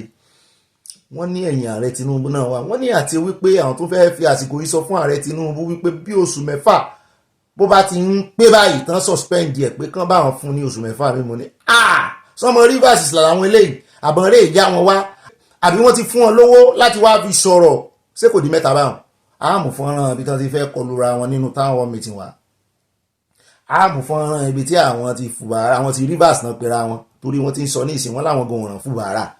wọ́n ní mandate àwọn làwọn protect wọ́n ní Rivers State tóbi ju Fubara lọ pé gbogbo ọ̀rọ̀ tí ń sọ òun ò ẹ̀mí ìhun ti kúrò níbẹ̀ òun ò ṣe wọ́n ló tanra rẹ̀ ni òun ní ságídí ni wọ́n ló tanra rẹ̀ ni nítorí òun ló béèrè fún ìbò àwọn sì dìbò fún kò lè wá já wọn kulẹ̀ láàrin méjì ọ̀nà kò lè já wọn sí ọkọ̀ ọlọ́pọ́n báwọn ò ní gbà fún àwọn làwọn ní mandate kì í sóhun àwọn kan fi síbẹ̀ láti represent àwọn ni olóró ilé wọn ní ó le jù bẹ́ẹ̀ lọ ibi táwọn yẹn ti ń ṣe ìwọ́de wọn làwọn ẹlẹ́ẹ̀kẹta tá a sọ fún yín tán ní àwọn fẹ́ kí ààrẹ Tinubu extend the suspension time wọn ni irú àwọn èèyàn wo lélẹ̀ ìwọ Ọlọ́run ẹ bá ń sá mẹ́tẹ̀ẹ̀ta sí ní sísẹ̀ntẹ̀lé ilé agbára.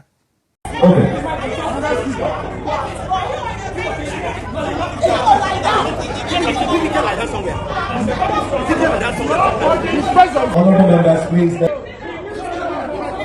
Honorable members, please let's take our seats, please. Please, we are both passing around and we would like each and every one of us to please. There are ways we can respond to this. We have the power, which is the microphone. Please, we have the microphone. We have the microphone, please. Please, we have the microphone. It is a town hall. Please, honorable members, please let's sit down. This is the genesis of the Wahala. Our distinguished guests, please. We have, let's have one house, please.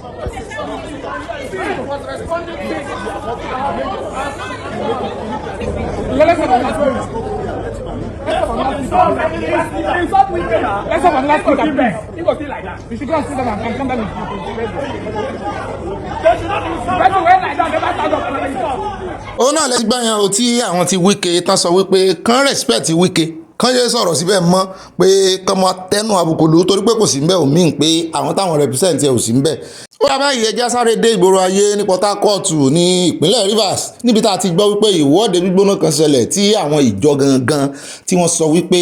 ẹ mú àwọn rántí ìjọ Republic pé ẹ má tún don't wake the sleeping lion o wọ́n ní ẹ tètè dá Fubara padà mandate àwọn nìyẹn pé ẹ̀rù tó sì ń ba àwọn tí ọ̀rọ̀ ìjọ nation Republic of ìjọ wọ́n ní tó fi fẹ́ wáyé nù òmù ní ó ti ẹ̀dá wọ́n rán yín létí òmìnira yín ẹgbẹ́ pátì nítorí pé wọ́n ti ń fún yín ní kíní epo wọ́n ń fún yín ní kọ́ńtíráàtì epo bẹ́ẹ̀ náà ni tòǹpolò náà ń wòran torí àwọn ròyìn tòǹpolò nǹkan tiẹ̀ ṣe àpèjúwe rẹ̀ ó ní tí nǹkan bá ṣe tòǹpolò kó tiẹ̀ mọ́ jẹ́ wípé ọ̀tá kankan ló fi nǹkan ṣe ó ní wàhálà ó bẹ̀rẹ̀ sí ní so lórí ọ̀rọ̀ epo ní Rivers ó nítorí tòǹpolò náà ń lò láti jẹ́ kí nǹkan calm down ẹ jẹ́ wá gbọ́ gbogbo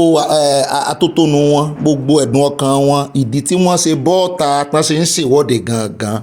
wọ́n fi ẹnu ara wọn sọ̀rọ̀ sáfẹ́fẹ́.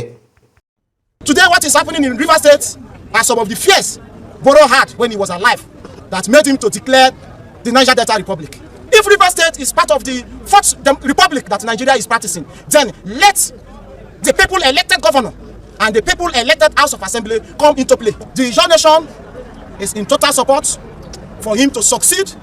because this is time for governance. This is not time for politics. Today you could see the joy in the Ijaw Nation all over the world. The Ijaw people are celebrating. But what we want and the vision of late Isaac Adakaboro is to see how we can control our resources. ó dáa náà lẹ́tí gbọ́n yẹn o ń tójú ń wá lójú ń rí àwa Yorùbá nation àwa ò ní gbé àjẹ́ndà Yorùbá nation àjẹ́ndà òmìnira wa ní gbé pati sẹ́gbẹ́ kan àwọn ti gbé tí wọ́n pati wọ́n tẹ̀ láwọn olóṣèlú wa fojú wọn gbólẹ̀ wọ́n sẹ̀ wọ́n rántí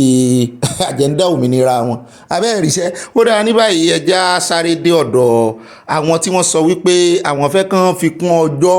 tí wọ́n suspend Fubara pọ́n fọwọ́ sí àwọn fẹsẹ̀ sí ń tà wọ́n o. wọ́n lẹ́yìn Wike náà wà ẹ̀yìn ààrẹ Tinubu náà wà pé 6 months ò tó fún suspension pé kàn fi kún kó pé 1 year ẹja gbọ́rọ̀ lẹ́nu àwọn alápàrá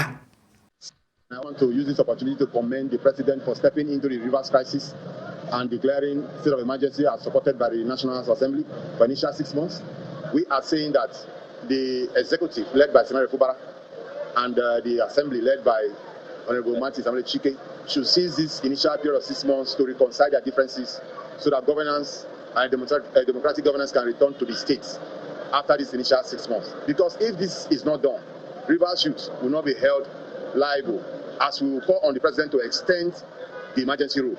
We are also saying that for the peace process to be holistic and to be complete, those people responsible for answering actions, burning down our assembly complex and other government facilities should be brought to book. Because if this is not done, the government or the people who are responsible for the peace process would have set a wrong precedence for others to follow. If this thing is nipped in the bud by ensuring that those people that have been allegedly accused, appointed one way or the other to be responsible should be arrested and brought to book. That is the only way lasting peace can be achieved. Have you not been so? Is that not the voice of Rivers youth? ó dá o ẹ̀ka àpapàdé náà lẹ́sìn ní ẹja sáré dé Ìlọrin o níbi tí tá a ti gbé wọn ní afurasí tọ́wọ́ aráàlú tẹ̀ tí wọ́n fẹ̀sùn kàn pé ó fẹ́ jí ọmọ gbé nílọrin. Mo ní sàn tí ìṣèdájọ́ ọwọ́ fún. Iléeṣẹ́ ọlọ́pàá ìpínlẹ̀ Kwara ti ní ọwọ́ ti tẹ arákùnrin kan tí wọ́n fẹ̀sùn kàn pé ó fẹ́ jí ọmọ gbé ní agbègbè Sóòbí Ìlọrin. Ẹgbọ́n ibo ní jẹ́ Sóòbí àbí Sóòbí? Ìyá mi ànànà mọ́ kọ̀rẹ́ẹ̀tì mi. Olú ìpínlẹ̀ náà ló ti ṣẹlẹ̀ ní ọjọ́ Ẹtì ọjọ́ 16 oṣù karùn-ún ọdún 2025. Ní fídíò kan gba ìkànnì ayélujára níbi tí àwọn kan ti ń béèrè ìbéèrè lọ́wọ́ ọmọkùnrin kan tí wọ́n fẹ̀sùn kàn pé ó fẹ́ jí ọmọ gbé o. Ohun tí wọ́n kọ sábẹ́ fídíò náà ni pé ọ̀kan lára àwọn tó ń da Ìlọrin láàmú rèé o láti ìpínlẹ̀ Ọ̀ṣun ni ẹni náà ti wá, wọn lọ́mọ Ọ̀ṣun ni. Wọ́n ní ló ti lọ ń da Ìlọrin láàmú. Wọ́n ní ọwọ́ ti tẹ̀ ẹ́ níbi tí wọ́n ti fẹ̀sùn kàn pé ó fẹ́ gbìyànjú láti jí àwọn ọmọ gbé ní agbègbè Orílópé ní Sóòbí. Àwọn ará agbègbè náà àtàwọn ọlọ́pàá ti ń dá sí ọ̀rọ̀ náà. Wọ́n ní àwọn ọlọ́pàá ògbà kan ṣe ìdájọ́ ọwọ́ fún ọmọ ní ó dá. Ọ̀gá àwọn tó máa ń rán àwọn níṣẹ́ náà ti gba ibi iṣẹ́ lọ ní ìpínlẹ̀ míì. Wọ́n máa ń lọ ìpínlẹ̀ káàkiri láti lè jí ọmọ gbé. Ó sì fẹ́nu ara rẹ̀ jẹ́wọ́. Ó sọ pé kì í ṣe òun nìkan ni òun wà nílọrin, pé àwọn pọ̀ díẹ̀ tó sì ń ka orúkọ wọn. Nígbà tí wọ́n bi léèrè pé èló ni wọ́n máa ń fún, tó sì fèsì pé mílíọ̀nù 10 náírà ni òun máa ń gbà lórí ọmọ kọ̀ọ̀kan àti pé ọmọ ni òun wá sí àdúgbò tí wọ́n ti mú òun. Bákan náà ló fi kún pé ìgbà àkọ́kọ́ òun rèé tó máa wá sílùú Ìlọrin. Kí wàá lọ́lọ́pàá sọ o. Ẹ̀wẹ̀ iléeṣẹ́ ọlọ́pàá Kwara ní àwọn ti rí fídíò tó gbá orí ayélujára náà kan pé afurasí náà sì ti wà ní àhámọ́ àwọn. Wojú ẹ sókè, kí lorúkọ ẹ? Kí lorúkọ ẹ? Kí lorúkọ ẹ? Kí lorúkọ tó wà ní ọwọ́ tó kọ yẹ? Pedro. Láti bolo ti wá? Níbo ló ti wá? Níbo ló ti wá? Òṣogbo. Kí ló wá ṣe? Ta ló ọ̀gá yín tó rán yín ṣẹ́? Ọ̀gá wa náà ti lọ ibiṣẹ́. Ṣé ẹjọ́ wà lọ́rin ni? Ẹ̀yin mélòó lẹ wá lọ́rin? Àwọn táwa lọ́rin a ṣe díẹ̀. Ẹ̀yin mélòó? Àwọn mélòó ló mọ kí lórúkọ àwọn tó mọ̀ ń tẹ́jọ́ wá lọ́rin? Àwọn tájọ́ wà lọ́rin mo mọ Àrùkù, mo sì mọ Yétúndé, mo mọ Peter náà. Ok. Mo sì mọ obìnrin kan náà wà bẹ́ẹ̀ lóòótọ́. Tẹ́jọ́ wá? Èló wọn fún yín tẹ́ bá ṣiṣẹ́? Wọ́n máa fún wa ní 10 million. Tẹ́ bá ṣiṣẹ́? 10 million. Iṣẹ́ mélòó ti ṣe ń lọ́rin? Mi lè kà. O lè kà tó ti ṣe ń lọ́rin. Ọdún kèlò ní tó ti ṣiṣẹ́ lọ́rin? O ti pẹ́ náà mi ìṣẹ̀ṣẹ̀ máa wá sí Ìlọrin. Kí ló wá sádùúgbò yìí? Ọmọ náà ni wá wá. Ọmọ ló wá wá? Níbo wọ́n ti rí ẹ tó ti kọ́kọ́ hit ẹ báyìí? Ìkírun wọ́n ti hit ẹ tó o má kẹ́ ló sì wà lára ẹ báyìí. Tó wá escape ní Ìkírun àbí báwo ni? Ló fi wá ṣiṣẹ́ ní Ìlọrin. So tá lọ kí lórúkọ ọ̀gá yín tó tẹ̀ ẹ́ ṣẹ́kù? Ẹ dákun, ó yẹ mọ́ lọ́bí bọ́dẹ̀ kò bí. Kí ni orúkọ ọ̀gá yín tó rán yín ṣẹ́? Fatai. Ìlú wo ló wà? Dágbólókè níbo ló jẹ́ bẹ́ẹ̀? Lóṣogbo ní àbíkó? Ọ̀ṣun bẹ̀ tó o ti wá. Tọ́mọ Ọ̀ṣun ní ẹ̀ náà ọmọ ìlú wo ni ẹ́? Ọmọ ìlú wo ni ẹ́? Ẹ̀dẹ̀ ni ẹ́? Ok, so kò sí wàhálà. So ọmọ ọmọ tó ti gbé lọ́rọ̀ ò lè kà á? Ọlọ́mọ ṣẹlẹ̀ lẹ́dẹ̀? Ok, alright. Àwọn ọmọ tẹ́ tí wá kó lọ́rin níbo wọ́n wà? Sọ̀rọ̀ sókè. Ẹ ti fún wọn káàkiri. Kí ni wọ́n fún àwọn ọmọ yẹn ṣe? wọ́n fi aṣọ owó náà. kò sí ọ̀nà. All right. ó ní nǹkan bí aago 7 alẹ́ ọjọ́ ẹtì ní ọwọ́ tí afurasí náà tó sì wà ní oríkọ̀ iléeṣẹ́ ọlọ́pàá àwọn.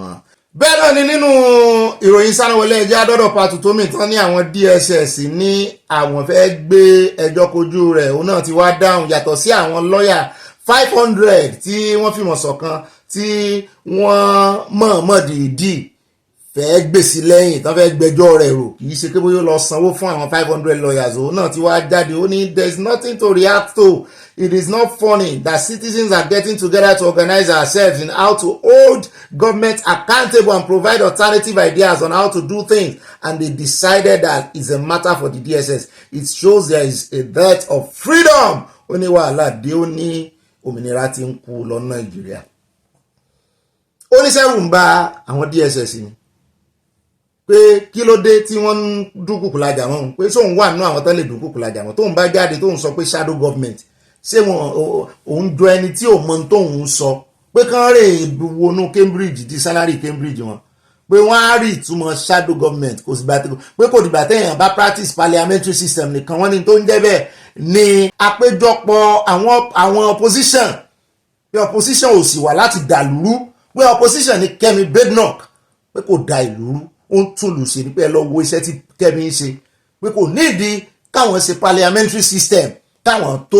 sọ fún ìjọba wípé ń tẹ́ ẹ ṣe yóò dá ń tẹ́ ẹ ṣe dá pé kò sì sí àwọn ní freedom of association lábẹ́ ìṣèjọba lábẹ́ òfin Nàìjíríà pé níwọ̀n ìgbà tí ẹ̀tọ́ àwọn tí òfin fìdí ẹ̀ múlẹ̀ pé àwọn ní freedom of association tó ń bá wá pé wípé kí àwọn kan àtòun kàn jọ fọwọ́sowọ́pọ̀ bíjọba bá mẹ́hẹ̀ kàn pàkíyèsí ìjọba tàbí táwọn bá ní brilliant idea bíjọba bá fẹ́ gba right náà sì rí pé left ló yẹ kán gbà àwọn sàn ìjọba nígbẹ́rẹ́ papọ̀ àwọn sì sọ fún wọn wípé ibi ìlọ́nà wa mọ́ bá jọ wá fẹ́lẹ̀ àwọn mọ̀ pọ́n jọ fẹ́lẹ̀ ni. Only they ought to go back to read and observe the 1999 constitution. They are playing with semantics, not with the reality of what is being proposed. The name shadow was used for the coalition. There is also the freedom of people in democracy to associate and call themselves whatever they want. By the way, recall that when Goodluck Jonathan was president, this same group of people in power today fọwọ́sowọ́pọ̀ tán dúnkùkù lájà wọ́n form parallel government ńgbà náà lòdì sí Jonathan òótọ́ ni. ó ní wọ́n pè ní shadow lóòótọ́ ó ní ṣùgbọ́n the same thing ni. ó ní it's almost a total collapse. People are jumping from one party to another. Once they have committed enough sins, they join the ruling party. Ó ní sáà rí báwọn èèyàn ṣe ń defect ni wípé kò sí opposition mọ́ pé sí àwọn ọmọ Nàìjíríà àmọ́ òwòrán kí wọ́n máa fi orí àwọn ọmọ Nàìjíríà fàgbọ́n tó bá sì forí wọn fàgbọ́n ta ló máa dúró jẹ́ ńbẹ̀ ẹ̀ ń bá forí ẹ̀ fàgbọ́n wọn ò ní dúró jẹ́ ńbẹ̀ pé ńgbà tí àwọn opposition party àwọn tó yẹ kó jẹ́ opposition party tí wọ́n ti disappoint àwọn ọmọ Nàìjíríà wọn opposite fáwọn ọmọ Nàìjíríà pé àwọn ó sì opposition fúnra wọn ó ní tóun ṣe ní ó lóun ò bẹ̀rù wọn ó ní kò tiẹ̀ ṣẹjọ́ ń bẹ̀ mú ló tiẹ̀ dá pàtó tòmí náà kì í ṣẹran rírọ̀ kì í sì ṣẹran kékeré wọn wá ń dárúkọ politician ní Nàìjíríà. eléyìí táwọn ọmọ fi káde gbogbo rẹ̀ ńlẹ̀ lábala ti Sánáwọlé kí n tó invite àyà ó náà ní ti àjọ serap ojoojúmọ́ náà máa gbéná ojú ìjọba wọ́n ní wọ́n ti gbéná ojú ìjọba báyìí ó pàápàá jùlọ wọ́n ní NNPC náà ń báwí nípa ìkéde kan tí World Bank fi léde lẹ́nu ọjọ́ mẹ́ta yìí táwọn onímọ̀ náà tán ganu sí tán fẹnu sí pé lóòótọ́ ni o tán sọ wípé 500 billion revenue from NNPC ló wà missing wọ́n ló sì rìn àwọn wá wanted. Wọ́n ní the social economic rights and accountability project serap ní jẹ́bẹ̀ wọ́n ní wọ́n ti béèrè lọ́wọ́ the new chief executive officer táàrẹ Tinubu fẹ́ ṣe fi síbẹ̀ sí inú àjọ NNPC ìyẹn Mr. Bayo Ojulari pé ní pápá as a matter of alacrity immediately wípé kàn ṣe àkáǹtì kan yẹ àkáǹtì wo di ti NNPC tí wọ́n fi rẹ̀ míì ti gbogbo revenue owó tó wọlé lọ́dún 2024 láti October sí December ọdún 2024 pé kàn wá ṣàlàyé mo ní ṣe bọ́n ṣe èèyàn Mr. Ojulari síbẹ̀ ni wọ́n ní kàn wọnú àkáǹtì wọn tàbí kàn pé Mele Kyari kàn ní kò náà wá ṣàlàyé fáwọn kó mọ̀ bá kó bá wọn kó mọ̀ kó bọ́ bọ̀ wọ́n lọ́wọ́ o. Wọ́n ní lẹ́tà náà kọ sí wọn ní àná ní on the 17 náà kọ lẹ́tà sí deputy director Kọ́láwọlé Olúdáre. Serap sọ wípé tí World Bank sọ ò ṣe fojú fò nínú 1.1 trillion naira tí crude oil ìyẹn epo rọ̀bì mú wọlé láàrin October sí December 2024. Wọ́n ní 600 billion ní àwọn rínú àkáǹtì wọn, ibo ní 500 billion yòókù wà. Wọ́n ní wọ́n sílẹ̀ expect kàn gbẹ́nu àwọn dákẹ́ àbí kàn mọ́ òwòrán kàn gbójú àwọn òní gbalé ságbójú nínú ilé yìí o. Wọ́n ní torí ẹ̀ làwọn ṣe kọ lẹ́tà sí ẹ̀ tán request sí good office wọn gẹ́gẹ́ bí leader, gẹ́gẹ́ bí adarí tó dáa pé kàn ṣe normal. Wọ́n ní ó dáa wa náà ó bá yín jíṣẹ́ fún ọ. Wọ́n ní kàn sì tètè ṣe ni kàn mọ́ dènà pẹ̀lú. Ó dáa ní rí jù báyìí lọ́nu abala ti sanu wọlé ní pápápá ẹjẹ́ ń pe àyá káàyá wa gbé wa débẹ̀ nù abala comment section abala àwọn olólùfẹ́ wa. Pápápá àyá wa gàrún sí mic kó gbé ohùn àwọn olólùfẹ́ wa sókè rántí tan amplifier.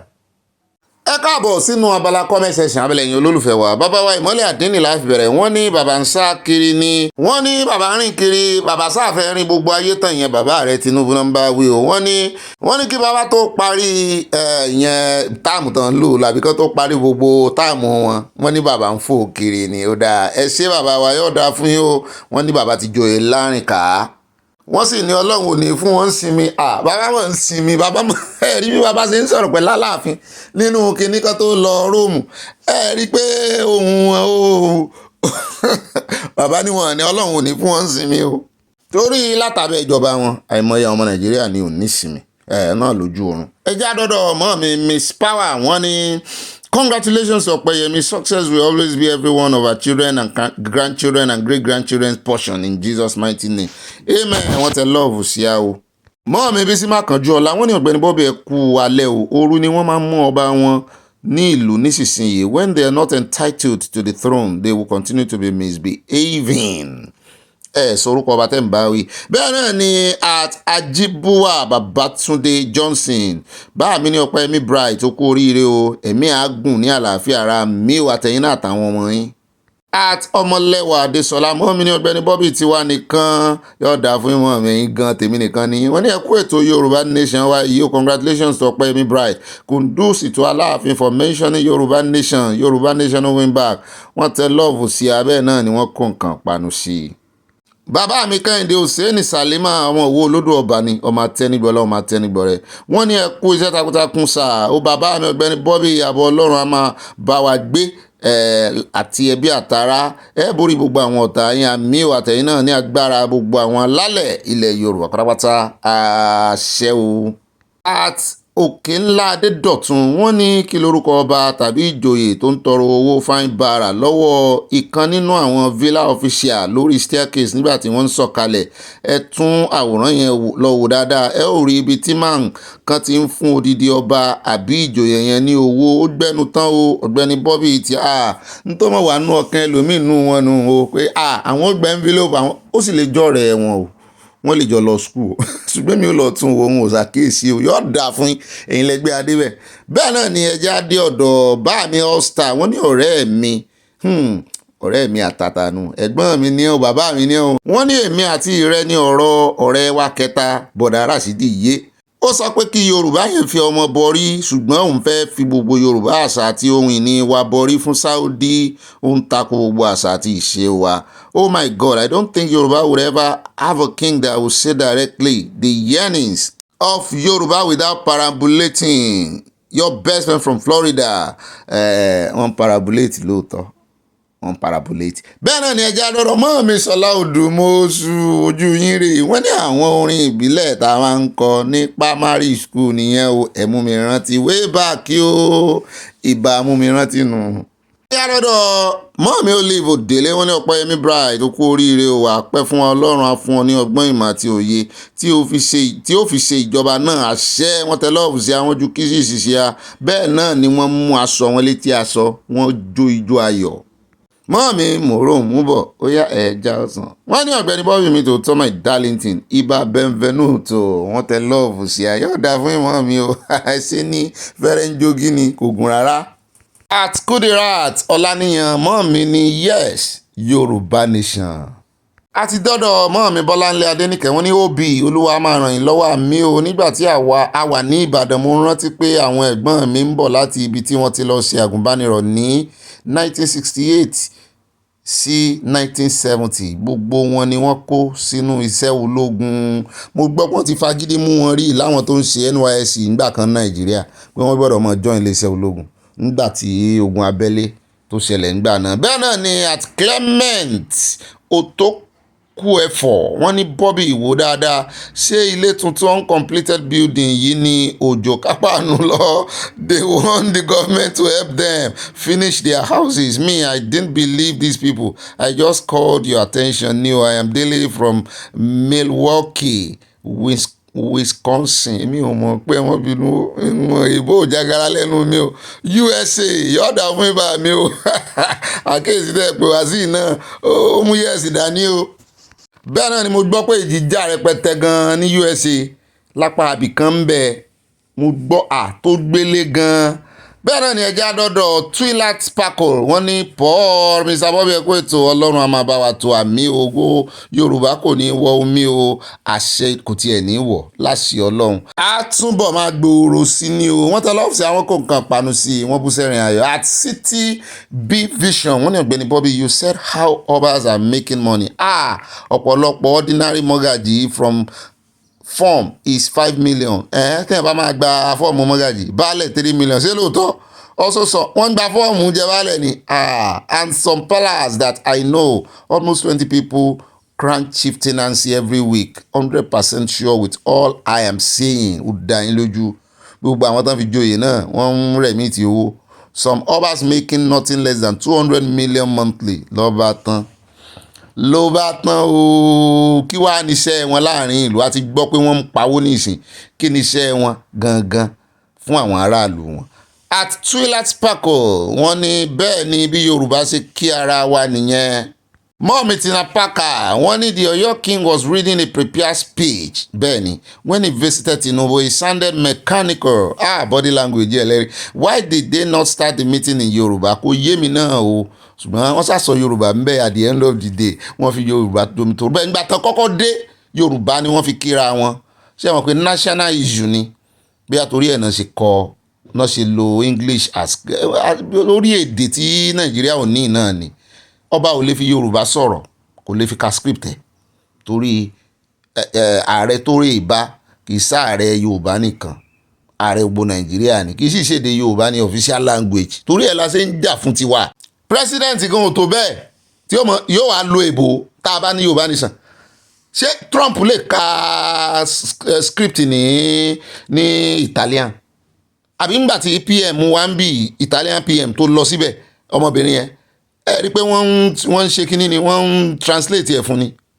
Italian ló sọ ohun tí ó sọ ìgbà tó rí pé ẹni tó ń translate fẹ́ mẹ́ẹ̀ ló sọ English. Since he is preserving the Yoruba culture, Bobby, don't believe anything they say, please. It's all for show. Mọ́ mi ò believe nínú kìíní. Mo ti rí body language ti yín náà. Wọ́n tẹ love alárànbarà sí mi, mi believe nínú love tẹ̀tẹ̀ sí mi. Bẹ́ẹ̀ náà ni wọ́n bá ń kó flower mi lè, wọ́n ju kíìsì sí. Yọ̀ọ́dà fún ìmọ̀ mi gbogbo wa lè agree lórí gbogbo nǹkan náà ṣùgbọ́n we disagree to agree, we agree to disagree. Bẹ́ẹ̀ náà ni mọ́ mi bá mi Jones Akínsẹ̀yẹ wọ́n ní ọ̀rọ̀ Dangote yìí fẹ́ àmójútó irọ́ ló pa ẹ lọ kọ sílẹ̀ wọ́n ní a fi sí ìrántí. at Joseph Oyekanmi wọ́n ní Ọ̀gbẹ́ni Bobby ẹ jọ̀wọ́ kí ni ìtumọ̀ visiting of Aláàfin of Ọ̀yọ́ to President Tinubu continue using Yoruba elders where he supposed to mention and confirm Yoruba nation for we Yorubas. Please let Aláàfin go back to his palace to find means to the ikú tó pa chief in his palace. Ṣé chief kan tó kú ní palace wọn ni àbí ti ẹ̀ńtánná fògùn náà bàbá ọba Ọ̀yọ́ lẹ́ ń sọ from Indianapolis USA. ó dá Aláàfin wọn ní ajíṣẹ́ fún yín o wọ́n ní ẹ padà rí pálásì o kẹ́ ẹ mójútó kínní o ṣùgbọ́n nínú ẹ̀ náà pé wọ́n ti ẹ̀ dárúkọ Yorùbá nation ó wà nínú ọpọlọ wọn ó sì wà nínú script wọn wọ́n ń tàn wá ní o wọ́n ń tàn wá ní o ó kù sọ̀wọ́ wọn. bẹ́ẹ̀ náà ni mọ́mì wà fún mi lọ́lá wọn ní Ọ̀gbẹ́ni Bobby ibà kéde Yorùbá nation káfàtà Ọlọ́run á wà pẹ̀lú Ọpẹ́yẹmí gbogbo àwọn ọmọ wa ló máa ṣoríire pẹ̀lú àṣẹ Ìdúmàrè àṣẹ gùn wọn tẹ lọ́ọ̀fù sí à wọ́n bú sẹ́rìn ayọ̀. ìyá mi ìyáàfin Fáláyé wọ́n ní òbí pọ̀ orin iṣẹ́ wà fúnlẹ̀ wa kágbéga Fáyẹrí Ọpẹ́yẹmí Bright we are proud of you bí o ṣe gbé ògo Yorùbá lárugẹ ọmọ Yorùbá a máa ṣoríire both home and abroad Yorùbá nation going back wọ́n tẹ love sí a láti Canada. ọ̀dọ̀ mọ́mí Ọlábọ̀dé Ọlájúwọ̀n láwà yìí wọ́n ní Ọ̀gbẹ́ni Bobby tí mi ò bá wá ní candidate nínú gbogbo àwọn tí ó bá jáde ń kọ́ sí dandan náà ní kí n dìbò ẹ̀rì ìdìbò fàfẹ́fẹ́ àlórí àwọn ará abẹ̀yẹn ò pè. wọ́n tẹ̀síwájú wọn ní Ọ̀gbẹ́ni Bobby Olúwo ń kọ́ mo gbọ́ wípé ó lọ sí Àbújá ṣùgbọ́n kò lè dé Aso Rock Olúwo sàn wá clinching Aláàfin nígbà tí ò rí èèyàn clinch mọ́ ó sì da Aláàfin sì rè òun gan ní Ṣàngó òun gan ìkànnù àwọn alálẹ̀ lórúkọ rẹ̀ ní jẹ́ ó fẹ́ mọ́ clinch mọ́ Ṣàngó nù abẹ́rẹ́ Olúwo fẹ́ mọ́ clinch mọ́ Ṣàngó tí ń bú ó rẹ̀ jẹ́ àdọ́dọ̀ bá mi Richard ọmọ kanramọ́ kílẹ̀ rí kanramọ́ láàárọ̀ yìí wọ́n ní àmì o Yorùbá nation ìṣọ̀kan ọmọ Yorùbá ló ná wa bẹ́ẹ̀ ni wọ́n kanramọ́ ìṣọ̀kan jẹ́ kí gbogbo wa náà kanramọ́ ìṣọ̀kan o bí orúkọ bá mi Richard ọmọ kanramọ́. At Adebusayo Aladegbola wọ́n ní in Aláàfin speech I heard him mentioned Yorùbá nation twice. Honestly, I love him for that. Gbogbo àwọn tí wọ́n ti ń bínú sáláàfin tẹ́lẹ̀ wọ́n dàbí ẹni pé inú wọn ti ń rọ̀ díẹ̀díẹ̀ ṣùgbọ́n káláàfin náà jọ gbogbo àkíyèsí táwọn ọmọ Yorùbá ń pè wọ́n sí kan mójútó mo sì fẹ́ fi àsìkò yìí sọ fún gbogbo ẹ̀yin ọmọ Yorùbá náà gbogbo àwọn tí ń dá gúdùgúdù lẹ̀ tán ń wá narration story Yorùbá Ọ̀yọ́ ni ṣé ẹ gbọ́ bẹ́ẹ̀ lẹ́nu Aláàfin fúnra rẹ̀. ẹ já dọ́dọ̀ ọmọ mi Oyèyẹmí Sàlá wọ́n ní ó yẹ kí àwọn oníṣẹ́ mọ̀nàmọ́ná fi kámẹ́rà sí ibi tí kò jìnnà sí ìdí transformer kí á ní àṣírí wọn máa tú àwọn tó ń jí odidi transformer bá mi kan sọ fún wa wọ́n ló odidi transformer tó ní iná lórí wọn ń tú lọ wà ní CCTV kámẹ́rà ẹ̀yìn náà gbà tú tàbí kọ́kọ́ dáṣọ bò lójú títí CCTV kámẹ́rà gan máa ní iná tó máa fi power ẹ̀ àfi tán bá lo solar ẹjẹ́ àdọ́dọ̀ mọ́ mi ànímọ́tò Ṣàdíà Ọ̀nànúgà mo like ọkọ̀ wọ́n ní Adeleke mo like ọkọ̀ owó yín náà mọ́jú owó wọ́n ní Adeleke does not know anything about the position he is in charge. That is the reason he is dancing to distract people. He has no education. How does he get there? It is a shame. Rí òyìnbó bọ̀ dáhùn gan-an. Òyìnbó wọn ń jó tẹ̀lé wọn ni.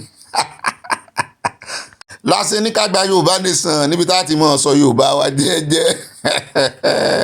Bẹ́ẹ̀ náà ni ẹjẹ́ alọ́dọ̀ wọn mi. Hope alive with Evangelist Olúbùnmi wọ́n ní country protected. During your time care, Morogo kábíyèsí. Ara script ti kábíyèsí ká fún alálẹ́nu wo yóò dà fún yóò mọ́ mi ẹ tún bá wa rí emphasize ẹ̀ bóyá protection tí Aláàfin gbé bọ̀ láti Canada òun náà sì ń rò pé ọmọ nǹkan kan àwọn ò bá padà wá sí Nàìjíríà kan kó wá sí Nàìjíríà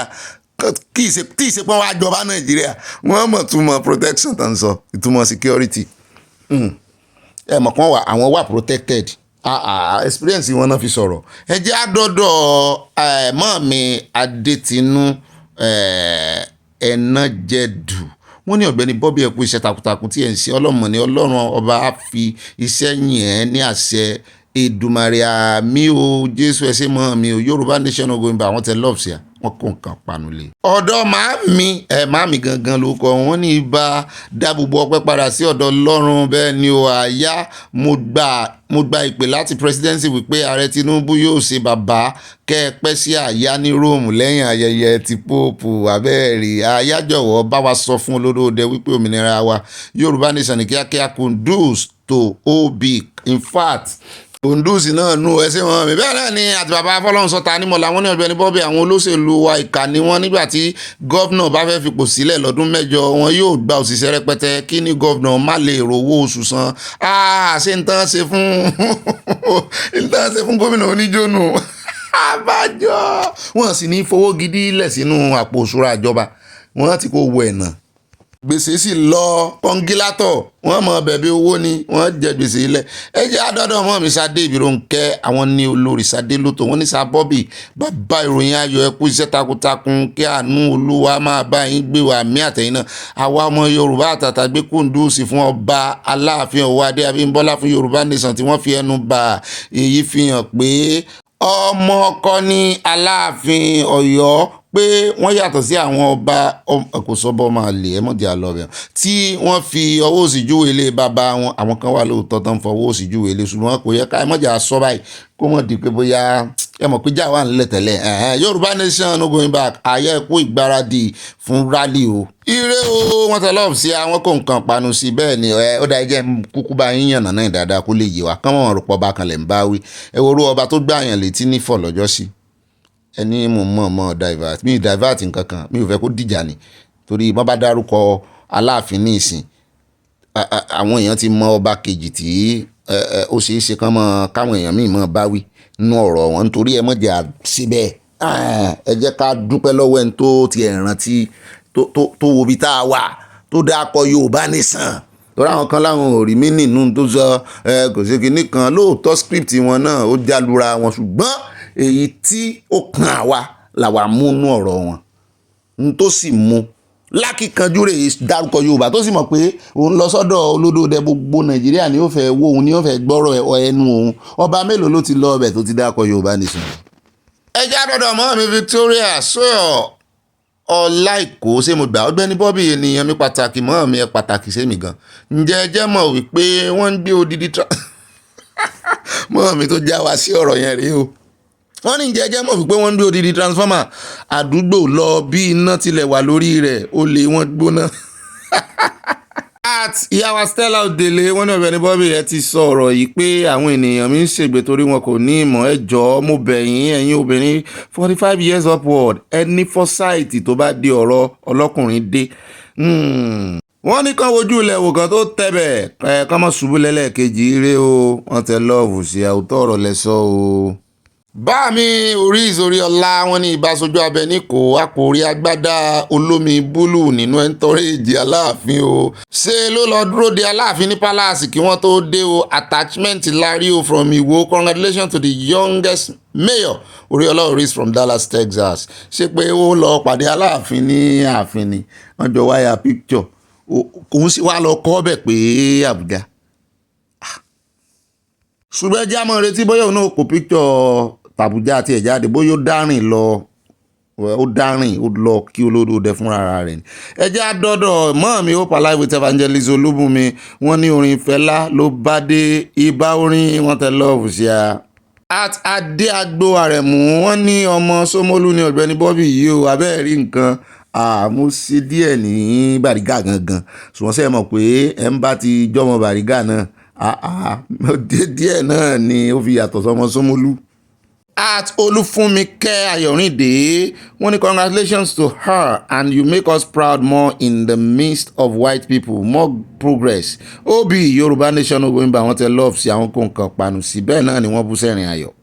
at Olúwaṣẹ̀san Olúwaṣeun wọ́n ní Yorùbá were so blessed with treasures congratulations to all Yorùbás all over the world Mr. Bobby you're doing great job and well love you you're going places in Jesus name amen bami ẹ ṣeun o. àwọn ọmọ tiyín náà wọ́n rí bí ìrèdè o. at Ọlámi Arab Money wọ́n ní Paul congratulations we celebrate with you dearest wọ́n tẹ love sí àwọn kò nǹkan panu sí wọ́n pàtẹ́wọ́ àtẹ́wọ́ kó mi àrò. at Anointed wọ́n ní káàsán o Ọ̀gbẹ́ni Bobby àti àyà mo dúpẹ́ lọ́wọ́ Ọlọ́run fún ayé Ọpẹ́yẹmí Bright Olúwa yóò túbọ̀ mú lọ sí ibi gíga jó eléyìí lọ lágbára Èdùmàrè àṣẹ́gun. ẹ já dọ́dọ̀ at Isaac Strong Tower wọ́n ní Igbo elders rally round Kanu what stop Aláàfin mentioning Sunday Igboho ẹ̀yin tẹ́ ń béèrè question what stop other obas náà tàbí pàápàá jùlọ àwọn tá a mọ̀ tán máa ń lọ sọ́dọ̀ Olódòdẹ what stop them níwájú kámẹ́rà to mention Sunday Igboho ẹni tó mention Yorùbá nation tí Sunday Igboho ń ṣagbátẹrù rẹ̀ kí la fẹ́ gan àti wípé gbogbo ọ̀rọ̀ kọ́ ni wọ́n máa sọ wájú kámẹ́rà n tèmi fẹ́ mọ̀ nìyẹn gbogbo ọ̀rọ̀ yẹn kọ́ la máa gbọ́n wájú kámẹ́rà ó lè ní nǹkan kan tó fa Olódòdẹ sẹ́gbẹ̀ẹ́ pé ẹ wá o Yorùbá nation ẹ má gbàgbé o wọ́n ní such a unique opportunity ẹ mọ̀jì ó ṣe wájú kámẹ́rà gbogbo nǹkan kọ́ àwọn ọ̀tá none of the Yoruba elders can boldly talk about Yoruba nation before Tinubu ṣe rí pé òun sọ The secret meeting held with the Obas in Lagos recently can't allow them. Ṣé wọ́n ti pàpà ṣe secret meeting yẹn ni? Sì já mi sí. Ẹ bá jọ ń gbèròyìn bíi ni. Mo ń retí ẹ fún mi lọ́pdate. Ẹ jáde rọ̀ mọ́ mi Dorcas Jalo wọ́n ní ẹ kó àlejò olódòdè wa bí àwa la kó àlejò Ọ̀gbẹ́ni Bobby president Nàìjíríà àyà ló gbé wọn wá mọ́ mi Hope Alive náà dá sí wọn dá sọ̀rọ̀ ń bí mọ́ mi Hope Alive ṣé ẹ ti para sí Nàìjíríà ni ẹ jẹ́ àṣàbùsí díẹ̀ kò sáàyè. At AY Copper wọ́n ní you can't compare sleep with death yóò lè fi kú oorun Naija passport and our British pali don't play wọ́n fi wọ́n pa wẹ̀ẹ́dẹ̀ bíi ti VDM. At Abe Ayélọ́jà wọ́n ní wọ́n kó nǹkan panu ránṣẹ́ wọ́n kọ́kọ́ fi nǹkan gift náà fi tẹ́lẹ̀ o wọ́n ní Ọpẹ́yẹmí more blessing jàre Paul to destiny destroyers our children are good to be honourable in other countries if you don't allow them in Nigeria yes yóò dáa fún yín gbogbo ilẹ̀ ló gbà wá gbóbi ló gbà wá gbóbi nílé ọ̀wọ̀ lọ́dọ̀ Yorùbá wọn aláwọ̀ wọn ní Nàìjíríà àwọn ọmọ ọlọ́mọ yá ń ṣe rere lọ nínú onílù ẹ jẹ́ àdọ́dọ̀ òun ló sì dífá fún Kẹ́mi Badenoch náà wọn aláwọ̀ Nàìjíríà ni ó sì lọ ṣe rere ní UK mọ́ọ̀mí Dorcas àtúnpàdé wọn ní ojú fèrèsé straight ní ìròyìn àṣálẹ́ yìí ẹ̀ ń yọjú lójú fèrèsé. At Rosemary Fabumoye mọ́ọ̀mí ní Ọpẹ́yẹmí Bright wàá dàgbà wàá gbé ògo Nàìjíríà ga irọ́ ògo Yorùbá ní orúkọ bàbá àti ọmọ àti ẹ̀mí mímọ́ àmì Ọ̀gbẹ́ni Bobby o ẹ kú iṣẹ́ o a ṣe àṣeyọrí lọ́lá Olúwa wọ́n tẹ lọ́ọ̀fù sí àmì o bẹ́ẹ̀ náà ni wọ́n kó nǹkan panulé. Àmì Adébẹ̀rẹ̀ Kẹ́hìndé wọ́n ní kábíyèsí Aláàfin sọ̀rọ̀ Yorùbá nation lọ́dọ̀ ààrẹ Tinubu tí mo sì gbọ́ dáadáa ẹ jẹ́ kí àwọn ọba wa máa tẹnu mọ́ dáadáa kí wọ́n lè mọ bó ṣe ká wa lára sí abẹ́ẹ̀rí kọ́ba mi náà lọ lọ́la báyìí kíró Ọọ̀ni of Ifẹ̀ náà lọ kán ní kán tẹ kámẹ́rà sí kán dárúkọ Yorùbá nation kán ní Yorùbá nation bó ṣe ẹ̀ kan àwọn yòókù náà bó ti ẹ̀ ṣe ẹ̀ kan bàbá wa lẹ́kìtì bàbá wa níjẹ̀ṣà tán ṣe jẹ́ bàbá wa níjẹ̀bú ọba Ẹ̀gbá ọ̀pọ̀gbò tí Oǹdó Òsínmàwé Dèjọba gbogbo wọn pátápátá bó ti ẹ̀ ṣe ẹ̀ kan Yorùbá nation nínú speech wọn nínú script wọn kán tiẹ̀ lòun kánà ń tàn wá ká tiẹ̀ ni wọ́n ń tàn wá nú ọkàn wọn kán tiẹ̀ mọ́ mẹ́nu bà. At Olúwọlé Bákàrè mẹ́mbà wa ni wọ́n ní Ọ̀gbẹ́ni Bobby ṣe bí House of Representatives ti fi compulsory voting dá wọn lóhùn abẹ́ẹ̀rí tó ṣẹlẹ̀ ní Ṣómólú lánàá confusion ti break ibónú àwọn olóṣèlú Nàìjíríà àwọn ò mọ èyí tó kàn mọ́ àfi on your mandate we shall stand sure. Olúwọlé from Dallas, Texas yóò dáa fún yóò bàbá mi. At Ọmọtọ́ṣọ́ Láwùmí mọ́ mi ní Ọ̀gbẹ́ni Bobby you hit the nail on the head the Yoruba people just not know what next to do because they love Nigeria. Ìsàn náà. At Caroline wọ́n ní ẹ kú iṣẹ́ ìlú Ọ̀gbẹ́ni Bobby Yorùbá nation is làǹfẹ́ kábíyèsí ọ̀wọ́ adé sí bẹ́bẹ́ kò bẹ̀rù Tinubu ó fẹ́ Yorùbá nation kí ni àwọn olóṣèlú yìí ń wá kiri. Mọ́ọ̀mí Níkẹ́ Akínwùn Ìṣolú ṣé mo gbà wọ́n ní Ọpẹ́yẹmí Bright á dára fún ọ wá túbọ̀ máa soríire o àmì Ọ̀gbẹ́ni Bobby ọmọ tiwa náà soríire àmì wọ́n á tayọ láàrin ẹlẹgbẹ́ wọn àmì ẹ kú iṣẹ́ o á dára fún yín àmì Èdùmàrè ó dá fẹ́yìn náà àtọmọnú yín wọ́n tẹ lọ́ọ̀fù sí àwọn kó nǹkan panu sí. At Abe Ayélọ́jà wọ́n ní OB you too na area boy that reform Ṣómólú Lekki area na you know everywhere omo I think I be aye baba but you be person more blessing for the news every day wọ́n tẹ love ya ẹ wò ó àwa náà ìgboro àti ẹ lọ́rọ̀ mi ń bá ẹ̀kọ́ wá wọn mọ tí ń sọ lẹ́yìn náà ni ẹ jẹ́ àwọn ọ̀nà àkójọpọ̀ ròyìn. Ó dá owó ẹ káàbọ̀ padà sáàyà ṣe yín dáadáa o mo láìkí comment section tòní pàápàá jùlọ gbogbo ọ̀rọ̀ tó ń lọ lórí ọ̀rọ̀ báláàfin ṣe lọ sí bẹ́ẹ̀ náà ń fèmí náà pawọ́ ẹ̀dẹ́ pé ìwọ ọmọ òwò olódò ọba rẹ̀ àárí láàrin àwọn tó kọ́ wọ̀rin o bẹ́ẹ̀ náà ni bàbá kan náà pàkíyèsí wá sí pé káre tún fídíò yẹn wò níbi tí wọ́n ní ìkànnú àwọn tán kọ́ wọ̀rin pẹ̀lú Aláàfin pé bóyá ó ń gbìyànjú láti táàkì èèyàn kan wọ́n ló lè jọrẹ rẹ̀ wọ́n lè jọ lọ skul bẹ́ẹ̀ náà bá dá sọ̀rọ̀ kì ní ìsìn tí ń rí ẹni tá a jọ lọ skul wọ́n gbowó lọ́wọ́ rẹ̀ o ẹni sọ́wọ́ mo wá lọ bẹ̀ yẹn owó so gbogbo tán Nàìjíríà lẹ́yìn owó ní Nàìjíríà owó ni relationship fi ń dúró Nàìjíríà. Ó dá o ẹ káàbọ̀ padà ẹ wá nǹkan jókòó lé ẹ wá nǹkan fìdílé bẹ́ẹ̀ náà ní kẹ́ ẹ wá nǹkan olómi tútù tẹ́ẹ̀mọ́ fi sọ̀rọ̀ àjìjà ẹ wá nǹkan panu náà sí kí wọ́n á mọ gbé yín débẹ̀. Èmi náà ní ibà sánáwọlé ibà yànnànà ibà kanjú abẹ́ǹkó ibà lọ tààràtààrà tọ́rọ̀ bá ti di ọ̀rọ̀ òtítọ́ àti òdodo sàn láàrin ajé ní mú ní pẹ́kọ̀rọ̀ òtítọ́ àti òdodo la gbé ìròyìn wa lẹ́ńbì àwa ìtẹnu àbùkù báyàn torí ẹ̀ náà ṣe fi mí joyè ibà allegedly ibà reportedly àwa máa ń pàkíyèsí àwọn èèyàn sí ni àìta ni àbùkù bá wọn àìsí ìfi ìròyìn tiwa báyàn lórúkọ jẹ́ a sì máa ń wádìí ohun gbogbo dájú àìsí gba ẹjọ́ apá kan dápá kan sí àìfárí apá kan dápá kan sí àwọn ọmọ méjèèjì wa kò sí bí èèyàn ṣe lè wà emotional tó kò sí bá a ṣe lè believe story ẹni àkọ́kọ́ tó a máa ń mú ẹni èkejì náà wà kó náà wà sọ̀rọ̀ because ó yẹ kí equity kó kárí ni bẹ́ẹ̀ náà ni ẹ pè mí ní ìbárin gẹ́nìgẹ́nì tí kúmi àti kóyó orin gẹ́nìgẹ́nì a máa fi ròyìn ìrìnra wa gẹ́nìgẹ́nì torí a máa fi àwàdà díẹ̀ sí kì í sì ṣe pé bóyá comedian ni wá bá a bá ṣe ń sọ̀rọ̀ náà ni wọ́n jẹyọ ń bẹ̀ ká lè fi gbéra wa débẹ̀ no boring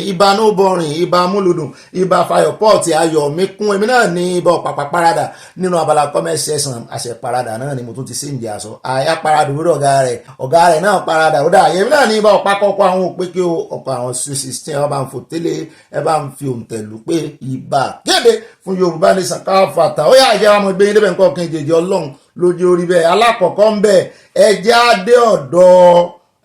Ondo là ń lọ nù ròyìn tá a kọ́kọ́ fi léde òun láàfi bẹ̀rẹ̀ nítorí ó bọ̀ ń bọ̀ àwọn náà dẹ́ẹ̀dẹ̀ ni Yorùbá sọ tẹ́lẹ̀ ṣùgbọ́n ó ti dé báyìí ó ti dé sẹ́nu ọ̀nà àti sí ilé àwọn olórí Nàìjíríà nǹkan èjèèjì bó ti ẹ̀ jẹ́ pé kò tí ì tẹ́ alọ́rùn náà inú wa ò sì dùn bí ṣe ń ṣẹlẹ̀ ṣùgbọ́n àwọn náà pé ṣóńṣó wọ́n sì ti ń ríjà ṣóńṣó a kìlọ̀ fún wọn tó wọn gbọ́ wípé gbogbo ohun tí ń jà rìnrìn yìí gbogbo insecurity yìí gbogbo ohun tẹ́ fi ń ṣeré yìí Sunday Igboho pariwo títí gbogbo ọmọ Yorùbá pariwo títí bàbá Professor Akintoye náà gbẹnu lọ́rọ̀ síbẹ̀ wọ́n ní wọ́n yín mú sí ọlọ́gọ ṣùgbọ́n báyìí wọ́n ti mọ̀ lọ́rùn nínú ìṣẹ̀lẹ̀ tó ṣẹlẹ̀ ní Ondo wọ́n ní chairman APC ní Ward C àdírẹ́sì ẹ̀ gangan nù wọ́n ní kẹ́ lọ confam ẹ̀ Ward C ló ti ṣẹlẹ̀ wọ́n ní òun ní chairman APC ń bẹ níjọba àbílẹ̀ Ose àbí Ọ̀sẹ̀ wọn ò mọ̀ pé dáadáa nípínlẹ̀ Ondo wọ́n ní ọ̀gbẹ́ni Nelson Adépoyigi tí wọ́n náà jí gbé lọ ní nǹkan bíi ọjọ́ mélòó kan sẹ́yìn báyìí wọ́n ní kò tiẹ̀ tí ì pẹ́ la gbọ́ wípé ó ti jẹ́ Ọlọ́run nípè lọ́wọ́ àwọn ajínigbé rẹ̀ mo ní só ń ṣàìsàn tẹ́lẹ̀ ni só ní àìlera kan kí ló ṣẹlẹ̀ ṣé ìṣe pé wọ́n tún ti yin ìbọn fóun náà nídìí ó ṣe wá jẹ́ Ondo olórí àwọn ọ̀dọ́ Afẹ́nifẹ́re ọjọ́ sí náà ọmọ Ondo ní kí ló dé tán dájú lé Ondo báyìí wọ́n ní ilé rẹ̀ ní Ifọ̀n Ọ̀wọ̀ road níbi tí ó ti ní oko sí bẹ́ẹ̀ níbẹ̀ náà ti jí gbé lẹ́nu ọ̀nà oko rẹ̀ o wọ́n ní lẹ́yìn tán jí gbé pápápá wọn fi falẹ̀ làwọn ajínigbé bá kàn sí àwọn ẹbí rẹ̀ lórí fóònù òun náà ni ó fún wọn ní fóònù nọ́mbà yìí tán pé náà bá ní ẹ mú 100 million wà báwọn làwọn ẹwà ní ta ní sọ̀rọ̀ ó kó 100 million sáwọn lọ́wọ́ àbí nǹkan ṣe ọ sẹ́yìn tẹ́ mọ́ gbà yẹn yín oníṣkámà kan òun pe nọ́mbà yìí láyéláyé wọ́n pe nọ́mbà wọ́n ní wo ó jẹ́ 30 gbọ́ àwọn dáadáa wọ́n sọ pé káwọn mọ́ pe nọ́mbà mọ́ àìjẹ́ àwọn ó pa ẹbí yín yìí ò tó wà lákàtà àwọn lẹ́rù bá bà wọ́n yẹn pé àwọn ajínigbé ní ẹjọ́ tá a lẹ́ múnú wọn náà bá ní iṣẹ́ àmà APC Adépoyigi wọn ni àwọn rógo àwọn rọ́ràn ó dáa kàn ní ká pè ní 100 million lówó wa o ẹ̀mówó wa wá lọ́wọ́ yín o láì ṣiṣẹ́ owó sí wọn lọ́wọ́ o wọ́n ní ṣùgbọ́n lẹ́yìn gbogbo sáré sókè sódò tí ẹbí ṣe wọ́n ní 5 million péré lẹ́bí náà rí dájọ́ tán ríre jọ o ní ẹjọ́ iye tó wà lọ́wọ́ wa rèé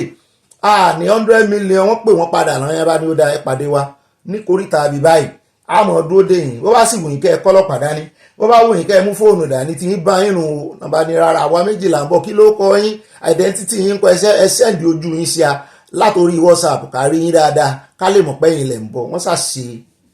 àmúyẹ bọ́n ṣe pàdé ara wọn wọ́n ní náà bá débẹ̀ náà bá mú envelope 5 million kò ju báyìí náà lọ 5 million ó ti di náírà ti di jẹ̀ǹbẹ̀tẹ̀ wọ́n ní náà bá débẹ̀ náà yẹn bá ní ó dáa o ẹ kọ́kọ́ mú wá ná ẹbí yín ẹ kọ́kọ́ wá rí sójú kẹ́ lè mọ̀ pa àparọ́ fún yín o òun ló jókòó bẹ̀rùn tá a so lọ́wọ́ so lẹ́sẹ̀ ẹ rèé wò britain náà ti débẹ̀ pé pẹ̀lẹ́ mọ̀ wọ́rì àjọ máa kó òǹbí lónìí náà nìyẹn ẹ bá ní ibólẹ̀ tíjọ́ ń kó ibólẹ̀ ń lọ ẹjọ́ jókòó bẹ̀rùn náà bá mú àwọn méjèèjì so ló bá di mẹ́ta náà tó wá san ransom wọ́n nínú burúkú ló bí wọn wípé 5 million lẹ́mú wá fáwọn ṣé 5 million ní àwọn jọ ní àdéhùn pé bẹ́ẹ̀yàn bá lọ sọ́jà àbí bẹ́ẹ̀yàn bá jọ ní ìtàkùrọ̀sọ lórí ìdúnàdúrà pé wọ́n mọ̀ sọ pé bí ojú bá yẹjú kóhùn mọ́ yẹ pé ẹyẹ ohun rèé ẹyẹ àdéhùn 5 million nínú 100 million ìdá mélòó nù pé kò tiẹ̀ pé ìdá mẹ́wàá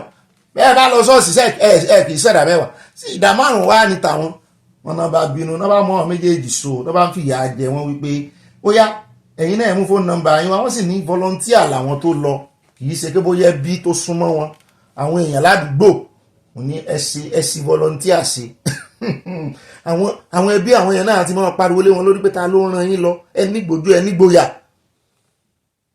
mo ní sí ọ̀nà kan ṣoṣo ṣé n tán pè ní non-kinetic náà rè táwọn iléeṣẹ́ ológun wọn tán wọ́n pọnú wọn pé kán máa gbé ojú ìjà kọ àwọn bandit tàbá gbé súnmọ́ tàbá jínigbé kán fi non-kinetic kán fi ṣe àbí kinetic ni kò yé mi. lọ́rọ̀ kan wọ́n ní náà bá pe ẹbí padà wípé ó dáa o àti ẹni táwọn kọ́ jígbé tó jẹ́ chairman APC àtàwọn méjì tí ẹ̀yin ará àdúgbò rán wá pé kán mú 5 million wá àwọn ti rí wọn o àwọn ti mú wọn lẹ̀ o ṣùgbọ́n àwọn ò ní gba 100 million lọ́wọ́ yín mọ́ àwọn ti bá yín àwọn ń ṣe sales àwọn fún yín discount. wọ́n mọ̀ ga Nàìjíríà nǹkan ara fi ń ṣeré kì í mọ̀ ṣe nǹkan kékeré àwọn fún yín discount ló bá di ẹ lọ mú 30 million wọ̀nà bá ní sọ̀rọ̀ táwọn ò lè rí 100 million náà rí 5 million bẹ́ẹ̀ làwọn ò rí 30 million wọ́n nígbà tán dúró títí tán rí wọn níbi tí inú burúkú míì tó ti bí wọn nìyẹn o náà bá kọjú ìbọn sí chairman níṣẹ́jú àwọn méjèèjì yòókù náà bá pa chairman APC náà ẹ bá káwọ́ lérí ó yá bẹ́ẹ̀ ṣe káwọ́ yẹn lérí ó dà bẹ́ẹ̀ ṣe káwọ́ lérí yẹn náà ẹ ti ráàánú gbà ẹ mọ́ ọ lọ náà yẹn wà fẹ́ kó lójú kan pé á lọ àní ẹ mọ́ ọ lọ ìbọn rẹ̀ lọ́wọ́ yín á lọ sẹ́ torí wọ́n rò pé wọ́n máa pa àwọn àṣẹ̀yìnwáṣẹ̀yìnbọn wọ́n sàtọ́ àwọn méjèèjì lẹ̀ àwọn yẹn ló wá ròyìn tójú wọn rí wọ́n ní chairman ìjọba àbílẹ̀ òsì Ọ̀gbẹ́ni Clement ìyẹn chairman gangan kì í ṣe chairman ẹgbẹ́ APC náà ti pa yẹn ṣùgbọ́n chairman ìjọba àbílẹ̀ gangan kò dàpọ̀ chairman ìjọba àbílẹ̀ local government chairman lẹ́ni tí ń sọ̀rọ̀ ló fẹ́ sọ̀rọ̀ báyìí ẹni tó jẹ́ chairman ẹgbẹ́ òṣèlú ní local government ó ṣe òun náà pa eléyìí ní chairman tó wà lórí oyè ó ní chairman ìjọba àbílẹ̀ òsì Ọ̀gbẹ́ni Clement tó confam ìṣẹ̀lẹ̀ ọ̀hún ó ní òótọ́ ni ó ní ó dùn òun gan-an ni ó ní bó tilẹ̀ jẹ́ wípé àwọn ń dúpẹ́ pé àwọn méjì tí wọ́n volunteer ara wọn láti lọ mú 5 million láti lọ bá àwọn ajínigbé wọ́n borí yèé ṣùgbọ́n ó gbomijé lójú àwọn omijé kíkorò wípé wọ́n pa chairman ẹgbẹ́ òṣèlú APC àyániláyéláyé àwọn méjèèjì wọn ò ní ṣe volunteer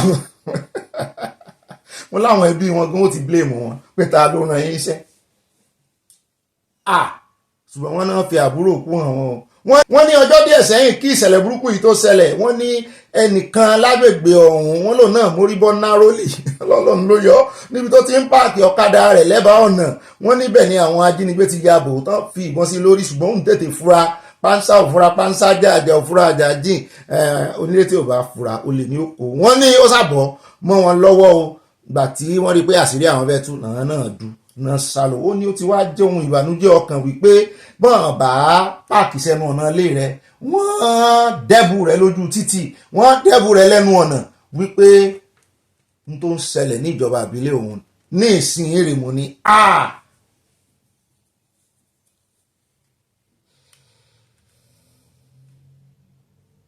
mo ló ga o ó ti dì bẹ́ẹ̀ ó ti gbọ̀pọ̀ lọ́rọ̀ kan àwọn oníròyìn gbìyànjú láti bá iléeṣẹ́ ọlọ́pàá kọ́máǹdì Ondo sọ̀rọ̀ wọ́n ní ṣùgbọ́n ìgbìyànjú yìí pàbó ló já sí mo ló ga o òun ti lọ́ntì ẹ̀nù àgbọ̀ kí APC kan kéde ikú rẹ̀ ó rẹjá kó mẹ́jà sáré dé ọ̀dọ̀ àwọn tánà wà lórí TikTok o wọ́n ń ṣe láìfù wọ́n wá ní sí àwọn àjọ ọ̀tẹlẹ̀múyẹ́ Nàìjíríà ṣé wọ́n lè fọwọ́sowọ́pọ̀ pẹ̀lú TikTok kan wá bọ́n ṣe máa mú àwọn ará bíi ní tó ti ẹ̀jẹ̀ pé live show náà ṣe wọ́n ní ikọ̀ agbébọn Boko Haram àti ISWAP tó ń dá gbogbo ìgboro rú ní apá àríwá tó ń rú òfin tó ń pa àwọn ènìyàn ni wọ́n ń ṣiṣẹ́ láti tún tàn káàkiri gbogbo orílẹ̀-èdè pẹ̀lú àtẹ̀jíṣẹ́ tí wọ́n fi ránṣẹ́ sí àwọn èèyàn pé kan wá darapọ̀ máwọn náà kò kù síṣẹ́ Nàìjíríà láwọn ní iṣẹ́ tán lè fún àwọn yúùtì. Ó lé ní 100 èèyàn tí ikọ̀ agbébọn yìí ṣekú pa ní ìkọlù tó wáyé nínú oṣù kẹrin gẹ́gẹ́ bí gómìnà ìpínlẹ̀ Borno ṣe sọ, tó sì jẹ́ pé ìkọlù náà ló ṣekú pa èèyàn tó pọ̀ jù láti ọdún 2009 tó sì jẹ́ ọ̀pọ̀ ìgbà ní wọ́n ti kọlù àwọn ìpínlẹ̀ míì lórílẹ̀‐èdè Nàìjíríà. Àwọn agbébọn ọ̀hún tún ṣàfihàn àwọn ìbọn lórí ayélujára, àwọn ọ̀pọ̀ ìbọn náà kó jáde lórí TikTok pẹ̀lú àwọn ohun ìjà olóró mìíràn àti mú fọ́nrán wọn wá fún yín rí dáadáa. Nínú oṣù kẹrin náà ṣe ó béèrè, ó ní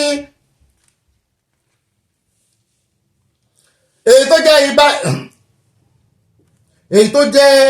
igbákejì wọn tó sọ̀rọ̀ lórí ayélujára, Bulama Bukati, igbákejì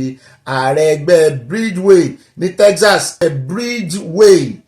Bridgeway dẹni ní Texas ṣàlàyé lójú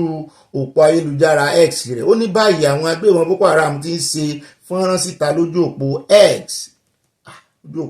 ní òpólongo wọn tí wọ́n sì ń dúnkokò mọ́ àwọn tó bá bu ẹnu àtẹ́lù wọn.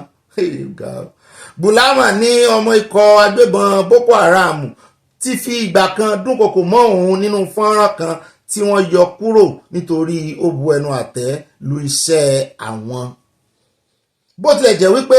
ojú òpó tó ń ṣe ìgbélárugẹ ohun tí ẹgbẹ́ náà ń ṣe ti palẹ̀ mọ́, àwọn fọ́nrán tí wọ́n ń gbé síta ń tako ìgbìyànjú láti mú wọn ti sáko mẹ́. Agbẹnusọ TikTok ní ó nira púpọ̀ láti rí àwọn ojú òpó tí àwọn agbébọn yìí fi ń ṣe fọ́nrán síta nítorí wọ́n yọ kúrò lẹ́sẹ̀kẹsẹ̀. Òkè wọ́n á ti fi síbẹ̀, wọ́n á jẹ́ káwọn èèyàn download fídíò yẹn, wọ́n á yọ ọ́. Ṣùgbọ́n ẹ̀ka ẹ̀ lè fi trace wọn ibi tí wọ́n ti àṣẹ ẹ̀ ní metadata ni. Ó ní wọ́n ń bojú ojú òpó 19 tí iléeṣẹ́ AFP ṣe ìwádìí, iléeṣẹ́ ìròyìn ní AFP ṣe ìwádìí lé lórí, ṣàfihàn àwọn èèyàn kan tí wọ́n múra bí àáfàá àwọn náà ni, tí àwọn mìíràn sì ń da nǹkan bojú tí wọ́n sì ń sọ̀rọ̀ tako ìjọba. Ṣùgbọ́n ó yẹ kẹ́ ẹ̀ lè trace location wọn là ń sọ. Àwọn ojú òpó mìíràn ń ṣàfihàn àwọn fọ́nrán olórí Boko Haram tẹ́lẹ̀ Mohammed Yusuf àti Isa Garo Asalafi, ẹni tí wọ́n fòfin dè pé kò gbúdọ̀ ṣe wàásù mọ́ ìyẹn ìwàásù ìta gbangba nípínlẹ̀ Niger nítorí ó ń lo àwọn ìkórìíra tó sì ń tako ọ̀làjú. Boko Haram náà nǹkan tí wọ́n orúkọ wọn ni wọ́n tako búùkù. Ó kéré ikọ̀ agbébọn Boko Haram ti ṣekú pa ó lé ní 140 èèyàn tí wọ́n sì tún sọ ọ̀pọ̀ èèyàn di abarapá ní orílẹ̀-èdè Nàìjíríà. 140, 40,000 náà nìkan ti pa. Èmi kan mo ṣiṣẹ́ ìwádìí eléyìí o, ilé ìròyìn AFP ni o. Sadiku Muhammad, ẹni tó ti fìgbà kan jẹ́ ọmọ ẹgbẹ́ Boko Haram, sọ fún AFP pé àwọn agbébọn Boko Haram ti ń lo ojú òpó TikTok nítorí àwọn òṣìṣẹ́ ológun ń ṣàwárí wọn lójú òpó Telegram. Ó kì wọ́n lè wá wọn lórí òpó TikTok àbí. Ó ní wọ́n ti rí pé ọ̀pọ̀ àwọn ọ̀dọ́ ló wà lójú òpó TikTok, àwọn tágẹ́ẹ̀tì àwọn ọ̀dọ́. Wọ́n rí wípé ọ̀dọ́ pọ̀ níbẹ̀, wọ́n dẹ̀ nílò láti lo nǹkan tí àwọn ọ̀dọ́ nífẹ̀ẹ́ sí. Muhammad sọ bẹ́ẹ̀. Ebe ẹ̀yin lẹ ní Boko Haram, ẹ̀yin lẹ ní ọ̀làjú haram ni, kí lẹ wá ń wá lórí TikTok? Ayé àwọn ará bí ò ní í dá. Ẹ má bínú, mo ṣépè fún wọn. Àìṣépè ń bí oṣù mọ́ eléyìí ó ti jáde náà, àṣẹ ti tẹ̀lé. Ó fẹ́ dàbí ẹni pé wọ́n ń borí ohun tó wà níwájú wọn báyìí ni láti rí àwọn ọ̀dọ́ kó jọ wọn náà ní tágẹ́ẹ̀tì o. Wọ́n ní ẹ̀rù ò bà wọ́n rárá. Àwọn amòye sọ fún AFP pé bí àwọn agbébọn ṣe ń lo TikTok ló jẹ́ ohun ìbẹ̀rù fún ìjọba. Sí ìjọba ló yẹ kó máa bẹ̀rù. Malik Samuel, amòye nípa ètò ààbò ní Boko Haram ń lo ọ̀pọ̀ ìgbìyànjú láti pọn àwọn ọ̀dọ́ kí wọ́n darapọ̀ mọ́ wọn pẹ̀lú ìpolongo wọn. Wọ́n mọ̀ọ́mọ̀ fi ojú wọn hàn síta láti sọ pé ẹ̀rù kò bà àwọn rárá àti pé láti fìdí rẹ̀ múlẹ̀ pé èèyàn ni àwọn náà, pé ẹ rójú àwọn. Ó ní ISWAP wá ju Boko Haram lọ nípa fífi ẹ̀bùn fún àwọn èèyàn. Màgá o, ìyẹn náà tún fi ń mú àwọn èèyàn ní ìsìn. Mo ti ẹ̀gbọ́n tán náà ń ṣe táníkà àwọn mórí kan táníkà máa sẹ́ndì account number náà fẹ́ fún wọn lówó owó wà. Túmọ̀ báyìí TikTok ti ní àjọṣepọ̀ pẹ̀lú ilé iṣẹ́ kan lórílẹ̀‐èdè Gẹ̀ẹ́sì, Tech Against Terrorism, láti pèsè ọ̀nà láti mú àwọn agbébọn yóò dáa kó rí bẹ́ẹ̀ káwọn ọ̀tẹlẹ̀múyẹ́ nàìjíríà náà mọ́ wàrà ro kán rí i pé bá wọn fọwọ́sowọ́pọ̀ ẹja kó mẹ́ ẹja sáré dé Kwara níbi tá a ti gbọ́ tán ní ọkọ̀ ló dànù omi dànù agbè náà sì fọwọ́ ọkọ̀ ojú omi kan tó ti dojú délẹ̀ lójú agbami nípínlẹ̀ Kwara tó sì ti pàṣẹ rẹ̀ rán èèyàn 27 àwọn kan ní 27 27 37 gẹ́gẹ́ bí ọ̀rọ̀ tí àwọn tí ìjàmbá ọkọ̀ ojú omi náà sojú wọn o èrò akójú kan wọ́n ní èrò àkúnjù wọ́n lòun ló ṣokùnfà ìjàmbá ọkọ̀ tó dojú dé láàrin agbami náà wọ́n náà ti pọ̀ jù nǹkan bí oṣù méje sẹ́yìn ní irúfẹ́ ìṣẹ̀lẹ̀ yìí ṣẹlẹ̀ tó sì gba ẹ̀mí 100 èèyàn fi kọ́gbọ́n ń tà ń sọ rèé ó tún ti ṣẹlẹ̀ o ìròyìn náà sọ pé àwọn èrò ọjà tó ń bọ̀ àwọn èrò ọjà náà ní tọjọ́ sí o ṣé kò tún ní ṣẹlẹ̀ wọ́n ní àwọn èrò ṣé kò tún ní ṣẹlẹ̀ wọ́n ní àwọn èrò ọjà náà wọ́n lọ sí ìpínlẹ̀ Niger wọ́n ní wọ́n fẹ́ rè é tajà wọ́n fẹ́ rè ìnajà ń bẹ́ o ọkọ̀ ojú omi náà wọ̀ kan lára àwọn tí orí kó yọ nínú ìjàmbá ọkọ̀ ojú omi náà sọ pé ọ̀wọ́ afẹ́fẹ́ ìjì líle kan tó ń bọ̀ wá sí ọ̀gángan ọkọ̀ náà ló da ọkọ̀ náà nù sínú agbami o alága ìjọba ìbílẹ̀ Kayama Abdullahi Danladi ló léwájú ikọ̀ olùkẹ́dùn kan wọ́n ti ń bá wọn kẹ́dùn náà ní bá yín kẹ́dùn nù lé wọn níbí náà kẹ́dùn wọ́n lè bá emir ìlú Kayama Alhaji Muozu ṣé ní Kwara náà ní gbogbo emir púròpọ̀ ní Yorùbá pọ̀ jù ní Kwara ni kí wàá ní tọ̀rọ̀ emir àtàwọn ẹbí àwọn olóògbé tí ìjàmbá náà kàn tán rè ìbọn kẹ́dùn o lára àwọn ohun tuntun tó ní ìjọba bẹ̀rẹ̀ sí ní ṣe iṣẹ́ lé lórí náà ni aṣọ amúniléfò wọ́n sì fẹ́ bẹ̀rẹ̀ sí í ṣiṣẹ́ ìlú náà ń ta life jacket wọ́n sì fẹ́ mọ́ bẹ̀rẹ̀ sí í ṣe. mọ́ àti ká ojú sùnwọ̀n lórí rìsáàtì lórí èèyàn mélòó gan ló kú báyìí o bó tiẹ̀ jẹ́ pé wọ́n ní wọ́n sì ń wá àwọn èèyàn sí wọ́n ní ṣùgbọ́n 27 wọ́n ní káwọn tó ń pè ní 37 kán mọ́ fi kún o wọ́n ní 27 ni àwọn tó kú àgbọ̀rọ̀ lẹ́nu àwọn tí ìṣẹ̀lẹ̀ tó ṣẹlẹ̀ lágbègbè wọn. They give them jackets, but people of Bajwa are not using it. They feel whatever happened, it is God. There are times there are some things you can avert. So we have some measures that we've taken. Now we form a 7-man committee that will oversee the activities of water transport. That committee, number one, we don't want any boat to move away from here at 6 p.m. till dawn. Even if you give them a jacket, if the jacket have unless when like they won't use it. And as they said, the overloading is the major principal cause. See a vehicle nowadays can be carrying 2 or 3 vehicles overloading. Same small vehicle rising over the road, then the loading. So we try to educate them about dangers of overloading. Then on the ricket, night traveling, then ricketry or the good seaworthiness of the vehicle. Those are the things we emphasize. Then on top of that, then we have to put who we're going to monitor security. That's what we're going to safeguard them. ó dáa jẹ́ pé kì í ṣe ẹ̀bí ìjọba o wọ́n náà fún wọn life jacket wọ́n náà sọ wípé bó bá ṣẹlẹ̀ sáwọn àmúwá Ọlọ́run ni ibi tẹ́sìn bá wọn dénú àmúwá Ọlọ́run náà sì ó ti ṣẹlẹ̀ sí wọn ṣùgbọ́n àwa bá wọn kẹ́dùn o. àwọn òròyìn tí máa ń múnú bí yàn ẹjá sáré dé Ọ̀ṣun lọ́dọ̀ gómìnà Oníjó nípa àgbàrá tán ló wọ́ títì lọ odidi títì. wọ́n ní ìjọba ìpínlẹ̀ Ọ̀ṣun ti pàṣẹ pé kí wọ́n lọ ṣe àtúnṣe sí ojú ọ̀nà tí àgbàrá òjò gbé lẹ́yìn ọjọ́ díẹ̀ tí wọ́n dá ọ̀dà lé lórí àdúgbò àdúrà mígbà tó wà ní ìdó Ọ̀ṣun ní ìjọba ìbílẹ̀ Ẹgbẹ́dọ̀rẹ́ ní ìṣẹ̀lẹ̀ náà ti wáyé o ṣáájú ni àwọn èèyàn agbègbè ọ̀hún ti kọ́kọ́ fẹ̀hónú hàn sẹ́yìn lórí ìṣẹ̀lẹ̀ náà tí wọ́n sì di ẹ̀bi lé àwọn òṣìṣẹ́ wípé àwọn agbaṣẹ́ṣe náà pé wọ́n gba owó gọbọi ṣùgbọ́n wọ́n ṣe iṣẹ́ ìjàmbá wọ́n gba owó ribiribi ṣùgbọ́n iṣẹ́ tán ṣe síbẹ̀ iṣẹ́ AI wọ́n ṣe títí AI fún wọn. àwọn èèyàn náà sọ wípé iṣẹ́ tán ṣe ń bẹ̀ ò dáa rárá o kódà láàrin ọ̀sẹ̀ díẹ̀ tí wọ́n parí rẹ̀ ní ọ̀dà orí rẹ̀ ti bẹ̀rẹ̀ sí ní sídànù tó ń yọ mọ́tò. lẹ́yìn tí ìròyìn náà jáde ní gómìnà Adémọ́lá Adélékè ké sí àwọn alábàáṣiṣẹ́ rẹ̀ láti tẹkọ̀ létí lọ sí ìlú náà láti lọ fojú àwògbọ̀bẹ̀. wọ́n ní nínú àtẹ̀jáde kan tí abẹnusọ gómìnà Ọ̀ṣun State Ọláwálé Rasheed fi léde ó ní ojúṣe àwọn tó lọ síbẹ̀ ní láti lọ wo bí ọ̀nà náà ṣe rí kí wọ́n bá àwọn èèyàn ìlú náà sọ̀rọ̀ kí wọ́n sì fi ọkàn wọn balẹ̀ pé gómìnà kò fi ọwọ́ kékeré mú ọ̀rọ̀ ọ̀hún. Yàtọ̀ sí àwọn aráàlú, àwọn aṣojú ìjọba náà tún ṣe ìpàdé pẹ̀lú àwọn aláṣẹ iléeṣẹ́ tó ṣe títì tuntun náà láti mọ ohun tó ṣẹlẹ̀ àti ọ̀nà àbáyọ. Wọ́n ṣe títì sàn sí gọ́tà ni. Lẹ́yìn ìpàdé náà ni àwọn aṣojú ọ̀hún yóò fún gómìnà Adeleke lè sí ohun tí wọ́n bá bọ̀. Rasidi ní àwọn aṣojú náà sọ̀rọ̀ lórí àṣẹ gómìnà pé kí wọ́n ṣe àtúnṣe iṣẹ́ ọ̀hún ní kankan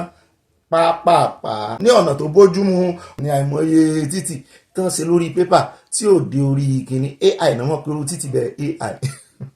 wọ́n mímí kì í títì kílẹ̀ ń wo tán fi ṣe irú títì yẹn àti wípé sán ṣe gọ́tà. Ìjọba Nàìjíríà mórí tán máa ń ṣe títì tán ní ṣe gọ́tà. Ibo lẹ́fẹ́ kágbàrà gbà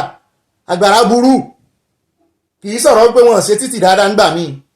Àgbàrá ó burú tí ó la títì sí tí ó la ọ̀nà sí méjì. Ẹ kílẹ̀ ń fa àgbàrá pé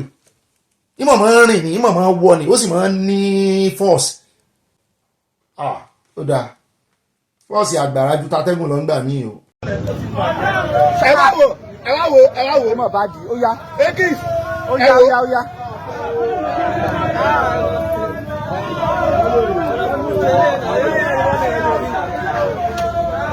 Ó kọ yẹ̀pẹ̀ àbí ó kọ yẹ̀pẹ̀? Ó ti kọ yẹ̀pẹ̀.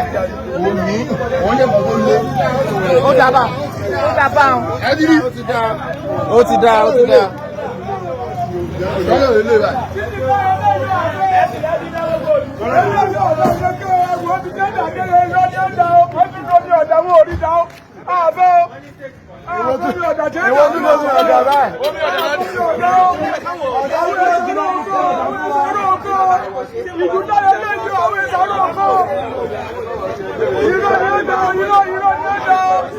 Eléyìí gangan ni wọ́n ń pè ní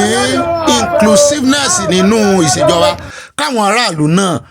ó kọjá complain nìkan kàn náà máa ṣagídí kán máa gbé ìgbésẹ̀ làwọn ará bí ìgbé wípé rárá ẹ fẹ́ jà wọ́n lólè ni ẹ má wàá jà wọ́n lólè ara tó lè ẹ̀mí torí ẹ ti gbowó ẹ ti jà wọ́n lólè ara lórí ìwé ẹ ti yíwèé torí ẹ lẹ́sẹ̀ gbé àwọn nǹkan material tí ò tiẹ̀ ní last oṣù mélòó kan ẹ̀wò bọ́ ṣe ń fẹsẹ̀ pa rẹ wípé kàkà táwọn ò fi gba eléyìí tí ó fi dẹ́mi àwọn légbodò láàrin bíi community mẹ́fà àwọn ó pariwo síta a sì dúpẹ́ pé wọ́n ṣe pariwo síta ayé bá wọn gbé ẹgbà ọ̀run gbà á ó fẹ́ tú wọn láṣìírí wọn náà ti padà lọ sí ṣùgbọ́n wọn ní irọ́ náà sì síbẹ̀ ẹjẹ́ á gbọ́rọ̀ lẹ́nu àwọn ará àdúgbò bíi.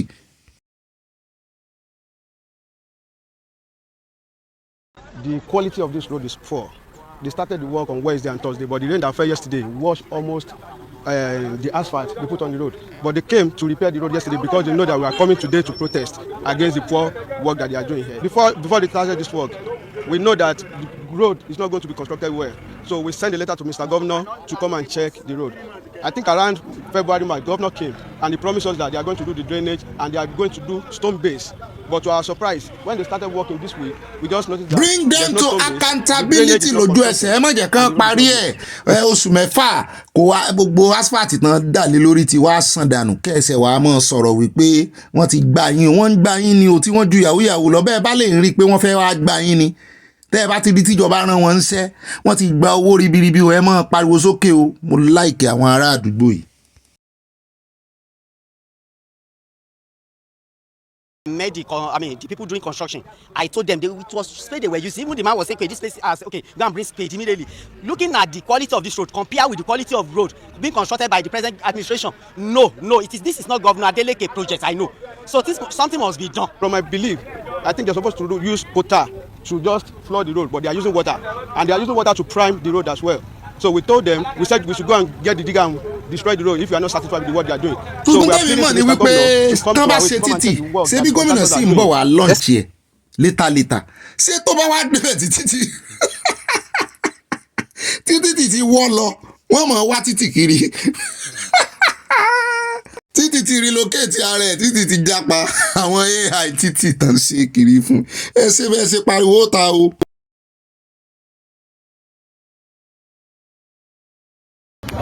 wọ́n sá ti sọ wípé àwọn ò wo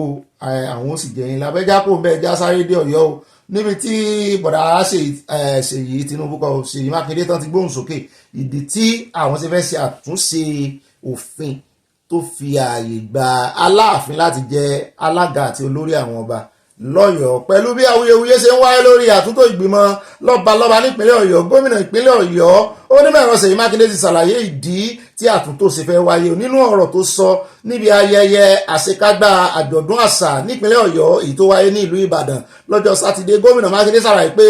gbogbo ẹ̀tọ́ tó tọ́ sí àwọn ọba láyé lòun yóò fún wọn o tóun ti máa ń ṣe tẹ́lẹ̀. Ó ní kóun tó wọlé sípò lọ́dún 2019 ó ní kò sí nǹkan kan tó ń mí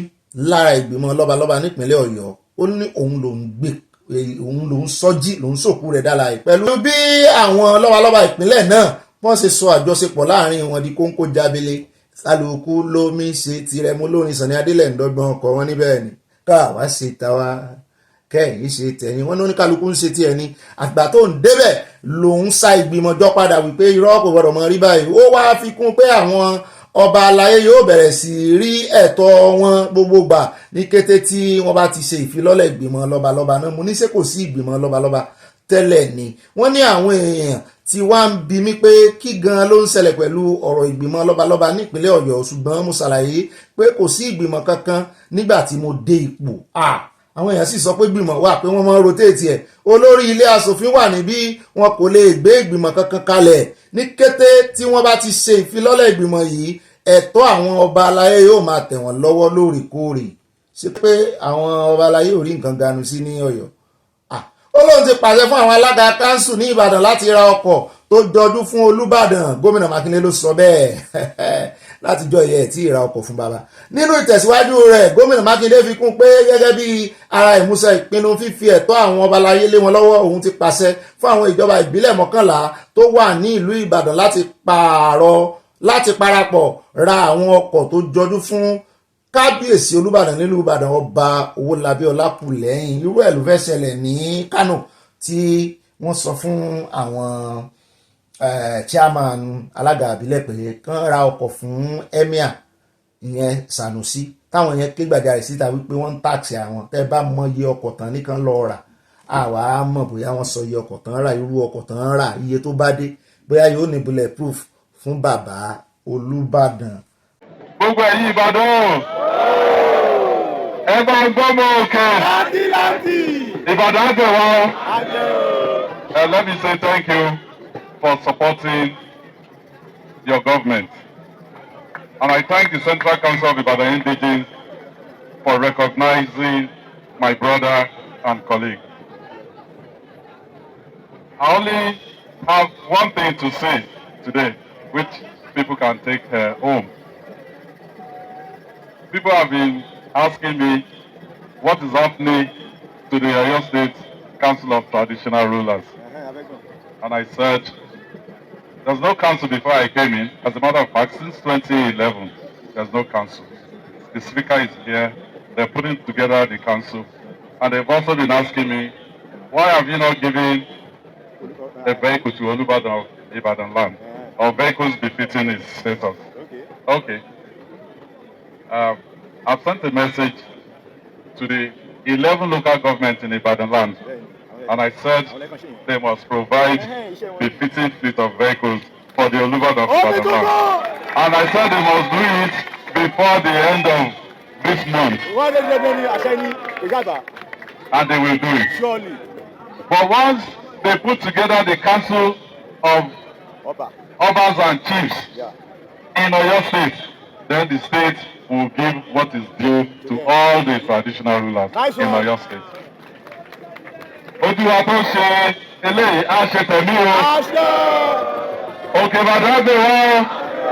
Ọba ọlọ́gbọ́n ẹ̀wẹ́ ni Ṣèyí Mákindé yìí wọ́n ń sọ wípé ó lóun fẹ́ sọ̀rọ̀ lórí wọ́n ṣe ń ṣe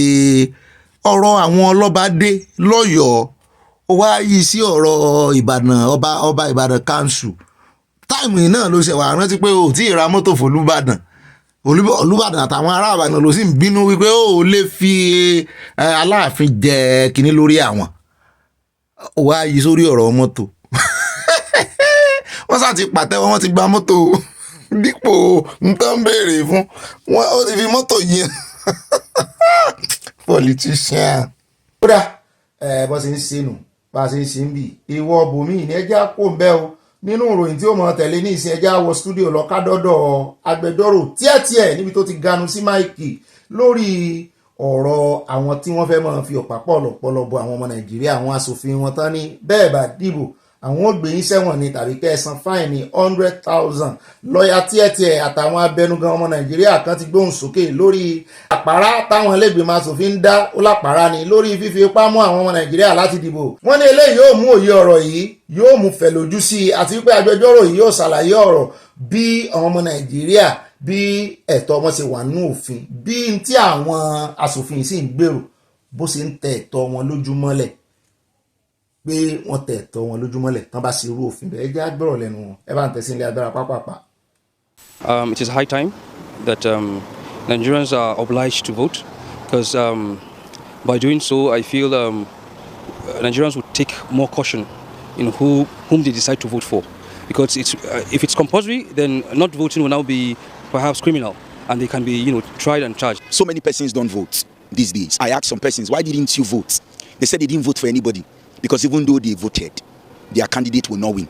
But it is important if they had come out to vote and many more like that and voted the right person, possibly the person would have won. Voting should not be compulsory for everybody because even if you go out and vote, they still have their own way of doing their magu-magu. So we all think, even if we go out and vote, our rights is not being protected. They still go ahead and do whatever they want to do. Concerning a proposed bill by the National Assembly to make it compulsory for everybody to vote, I don't think it's a right bill to be passed at this moment. Looking at the lot of challenges that we have been facing in this nation, I think the least of our problem is making up a bill to make everybody vote by force. And let's look at it this way. What if the names in the ballot paper and none of them are my choices there? So are you telling me that I must vote even though my choice is not there? sẹ́yìn náà ti gbọ́ ń táwọn aráàlú sọ àlè sùn gbogbo wa ò lè sùn ká kọrí síbì kan náà àwọn kan láwọn fẹ́ àwọn kan nítorí ẹ̀ ni wọ́n ṣe yan olórí gidi torí àwọn èèyàn ò dìbò àwọn kan sọ wípé àwọn ń dì í ṣùgbọ́n wọ́n tún ṣe mọ̀gòmọ̀gó ẹni tó wá sọ̀rọ̀ kẹ́yìn ká tó lọ sínú stúdíò lọ́dọ̀ tiẹ̀ òun ló sọ èròǹgbà kan tí ìyá wa kan àbí bàbá wa sì ni wọ́n bá pàdé nínú comment section táwọn náà sọ wípé báwọn ò bá wá ní candidate nínú gbogbo wọn ṣùgbọ́n táwọn fẹ́ dìbò wo gborí àtẹ àwọn ò rí candidate àwọn ń bẹ̀ àwọn ò rí ẹni táwọn fẹ́ ṣé dandan nìkan dìbò ni ságídí náà fi ń mú yàn dìbò ni. In every respect. First, at the Aga Africa, we understand and appreciate the rationale behind this bill, which is to address the question of low turnout at our elections. Nigeria is the biggest democracy in Africa, but we have the lowest turnout for elections. So we understand the rationale. But there are other ways of addressing the question of voter apathy. But a situation where, as a democracy, we are passing or attempting to pass a law that seeks to compel or make voting compulsory does three things. The first thing is assault on the constitutional rights that voters have. Secondly, not voting at elections is a constitutional right. It's also a form of participation. And then, imposing fines such as 6 months imprisonment, I think it's really a legislative overkill and it's draconian in every respect. And it's our considered opinion that that bill should die a premature. Otherwise, a whole lot of rights will be infringed upon if this ever passes to become law, which I very, very much doubt. And I also consider it as a waste of precious legislative time and resources. We haven't been that poor. The master election, observer here can give us the statistics, that when we started in 1999, we had 52% of voter turnout, which improved further to 69% in 2003. 20 years later, it became 28%. So because our political actors have a way of making Nigerians scapegoats, they take the blame for every bad form of, action or governance they have done. So what has been responsible for the low voter turnout or the apathy in general? Is because of the way government has been run. If 20 years ago, 69% of registered voters turned up in our national elections, that's commendable. So we don't really have a problem. Now, what this bill seeks to, which I find very offensive as someone who has a background in human rights, is that you take away the foundation, the very essence of democracy, which is freedom. And then the social construct, the social order of Nigeria, according to Section 14 of the Constitution, is Nigeria operates a social order of freedom, equality, and justice. Don't take it away from people. And then this command and control mentality, which is militaristic, it's unknown to our culture, to our historical precedent. It doesn't matter how many times the military attempted to, to derail the democratic process of this country. You don't come and then impose things on people. It's not democratic. It's good. And I'm surprised at the very brilliant minds in the House of Representatives that are actually pushing this. I'm happy that they still have some people like Honorable Abiante who's talking sense to them. The thing that it's been operated in other countries does not mean you impose it here, because law has to reflect a measure of historical and cultural context to the people. So it's unknown, it's offensive, it's going to cause a lot of trouble. But again, they are in Nigeria. When politicians do things, they usually underline on an unspoken reason why they do these things, because they don't just act. They act for political benefits. Well, see, it's easy when you compel, neutral persons who would be otherwise neutral to vote. Then it is easy it's easy to sway them. And so you're trying to say that you want to dissuade people from the acts of vote buying. No, you will easily buy the votes of persons who are undecided that you have compelled to vote. Okay. So I don't think it's very wholesome. A couple of reasons. See, if governance does not deliver, if people's life does not improve, and they cannot reconcile their participation in elections with the quality of their livelihood, there's no reason why they will show up to cast their vote. Secondly, if people don't believe that their vote will count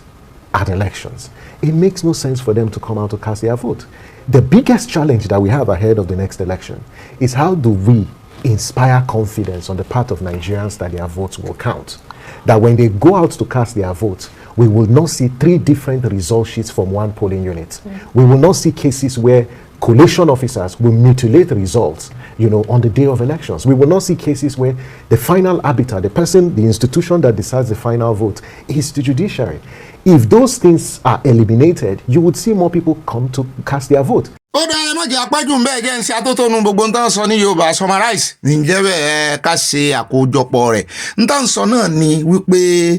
ẹ̀tọ́ àwọn ọmọ Nàìjíríà ni láti vote right wọn ni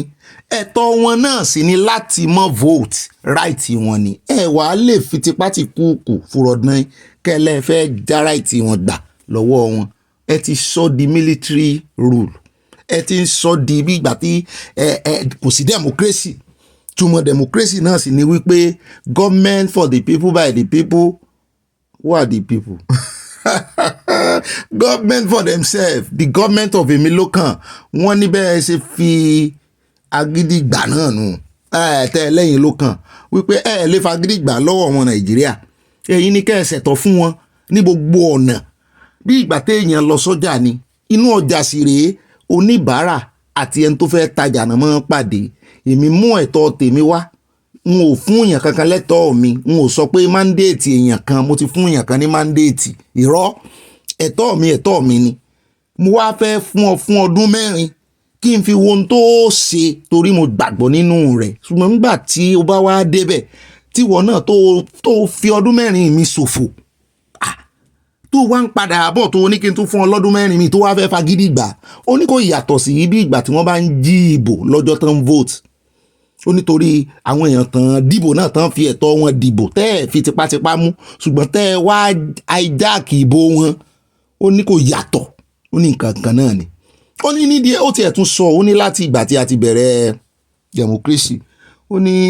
wọ́n fi 69 kọ́ ló náà fi bẹ̀rẹ̀ 69%. Ngbòòyá ó increase díẹ̀ ngbòòyá ló jáwọ́ 23 wọ́n ní 23% nínú gbogbo ọmọ Nàìjíríà ní jáde ìdìbò bá mo ló mọ̀ ga mọ̀ sí nǹkan o ìlú èbó gan tó ti jẹ́ wípé àwọn tí ẹ̀ ń dìbò dáadáa tó sì jẹ́ pé wọ́n rí nǹkan dìbò fún wọ́n ń rí nǹkan amáyédẹrùn wọ́n ń fojú wọn rí bó ti jẹ́ pé à ń sanwó ẹ̀ ní ṣùgbọ́n wọ́n fagídí mú yàn kankan ẹ̀tọ́ ní tó bá ti pè lẹ́tọ̀ pé right ó kàn dàbí pé bí òfin ṣe làkalẹ̀ wípé we have a freedom of speech a lè sọ̀rọ̀ kó o wá mọ́ sọ̀rọ̀ kán wá fẹ́ fi tipátìkúkù mọ́ wípé o gbọ́dọ̀ sọ̀rọ̀ ẹ gbọ́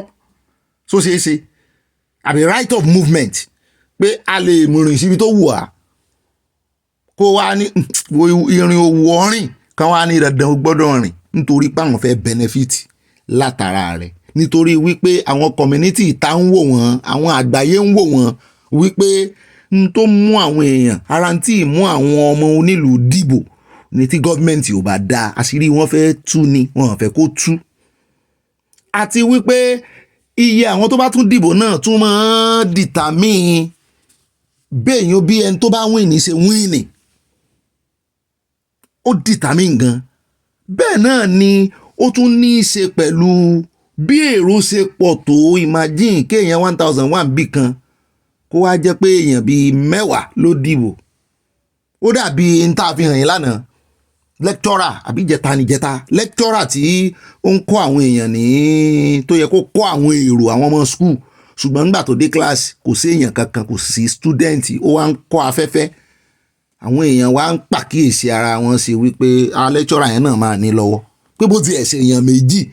bóyá 500 ní gbogbo àwọn ọmọ class yẹ, pé bó ti ẹ̀ ṣe èèyàn méjì àbí èèyàn kan gan ó wọ́ọ̀sì jù ó yẹ kó wá. Nídìí èyí wọ́n ní ìjọba ló ní lọ́wọ́ náà di ẹ̀rù, wọ́n náà ṣẹ̀tọ́ ọ̀nà ń jí ẹ̀tọ́ àwọn ọmọnìyàn, wọ́n tún wá fẹ́ fi agídí jí ẹ̀tọ́ wọn, wọ́n fẹ́ wá sọ jíjí ẹ̀tọ́ èèyàn di òfin pé kò lè ṣeé ṣe. Ó rẹ̀ káàbọ̀ padà ẹjẹ́ padà sínú stúdíò náà níbi tá a ti máa jíròrò lórí ọ̀rọ̀ made in Nigeria tán láàrẹ Tinubu tẹwọ́ bọ̀. Wọ́n ní àbá lásán nìkan wọ́n ń dá o, wọ́n nìkan àwọn ò léyìn tó sáàpù láti fi jòkúta tá ń sọ bẹ́ẹ̀ rojú wọn. Mo ní ṣé wọ́n fẹ́ di àjòkúta mọ́mú mi ni. Ó ní Nàìjíríà náà la wà tí mínísítà kan lábẹ́ ìjọba kan sọ pé operation build 500 road ṣùgbọ́n tí kò lè build 100 roads tíjọba náà fi parẹ́ máyé. Ó ní ẹnu dùn rò fọ́ ní ìlérí tí kò lè ní ìmúṣẹ ni wọ́n dá. Ó ní tí wọ́n bá ti ń wá tán máa fi excite àwọn ọmọ Nàìjíríà ni wọ́n máa ń parọ́ fún wọn. Ó ní wọ́n ní èròǹgbà ohun rere ṣùgbọ́n wọ́n láàkì political will láti fi ṣe àyábádàmú ní ọ̀gá mi. Ó lòun náà rántí ìgbà tóun wà kékeré tóun bá rìn lọ tán bá rìn sẹ́ńgbà náà òun mọ̀ wò pé kóun rówó e pàápàá jùlọ kóun tiẹ̀ rí ẹrù kan tán dì sí kọ́nà kan nu báàgì Ghana must go wípé kó wá jẹ́ kìkì owó pé òun mọ́ dream gan gbà náà òun ó ra aeroplane fún dádì òun ó ra síìpù fún mọ́mí òun mo nírú síìpù o lójú ohun ìgbà tó wá lajú sáyé nǹkan ní kì í ṣe wà láyẹn àlá kéèyàn mọ́ ronú nǹkan gidi gan. Mo ní èwo ló ti wá rà nú ẹ̀ fún mọ́mí rẹ o. Ó wá ń wò mí ó ń wòkè òun wòlẹ̀ mo ní àìgbọ̀fá là ń wòkè ipa kan ò sì ń fa ara àyà já gbọ́rọ̀ lẹ́nu àwọn ará àbí fi dírìmù tiẹ̀ lẹ̀ ọjọ́ tí dírìmù rẹ bá ṣe mọ́ ra síìfù fún mọ́mí rẹ kó ra aeroplane fún dádì rẹ̀. Ó ní fi dírìmù tí wọ́n ń lálẹ̀ orin bàbá wa Ebenezer gan ti sọ wípé ẹ ń rówó re lójú àlà tó ń dunnú òtí ẹ̀ tí èdè kankan yìí ojú ayé gan ò rí. Mo ní já gbọ́ gbogbo àrà tí ìjọba Nàìjíríà fẹ́ dá tán ṣe sọ wípé wọn à ní gbà kan import kan mọ́ láti òkèèrè. Ó yí àwọn ilé ìjọ àlọ́ ẹ bá ń tẹ̀sí òyìnbó náà sọ bá wà lè ṣe atótónu Yorùbá á sì sáàrin rẹ̀. It's a step in the right direction. However, let us not forget that this is not the first time we are having the Nigeria's first policy in place. Previous administrations have made attempts at that, but lack of political will, a lack of properly crafted strategy to ensure, first of all, it works, and secondly, it is sustainable, have been the bane of the success of that policy. Now that it is here, I believe it's a step in the right direction. However, I will wait to see how that keys into the overarching strategy of the President Bola Ahmed Tinubu administration. In the short term, the big players like Dangote, like Boa, like Innocent Motors may make some, impacts, albeit marginal. I expect power, which is a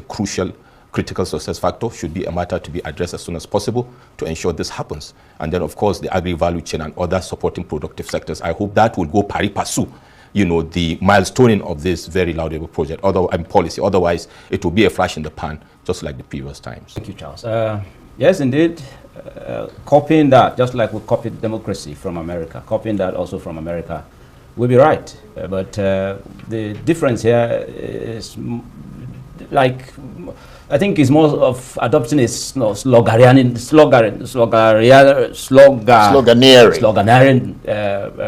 angle at the moment by the government. I don't see any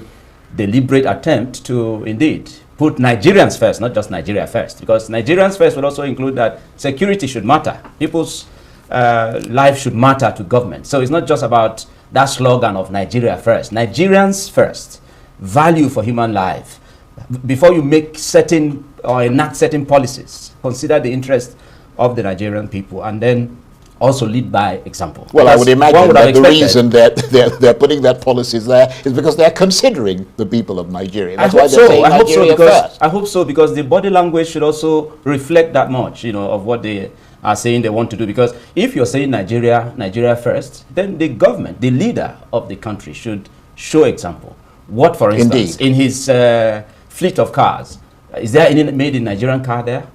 That's very important. Because when you look at what Donald Trump is doing in America, you'll see that the America first thing is deliberate, and he has no apologies for that. And every leader really in the world should put his country first. And if this president is serious about it, then he should go beyond slogan and all of that and put indeed practical angles to what Nigeria first will mean, so that Nigerians can copy. Because you don't live as though you don't realize that Nigerians are going through excruciating hunger and then expect Nigerians to buy your policy of Nigeria first. I don't see it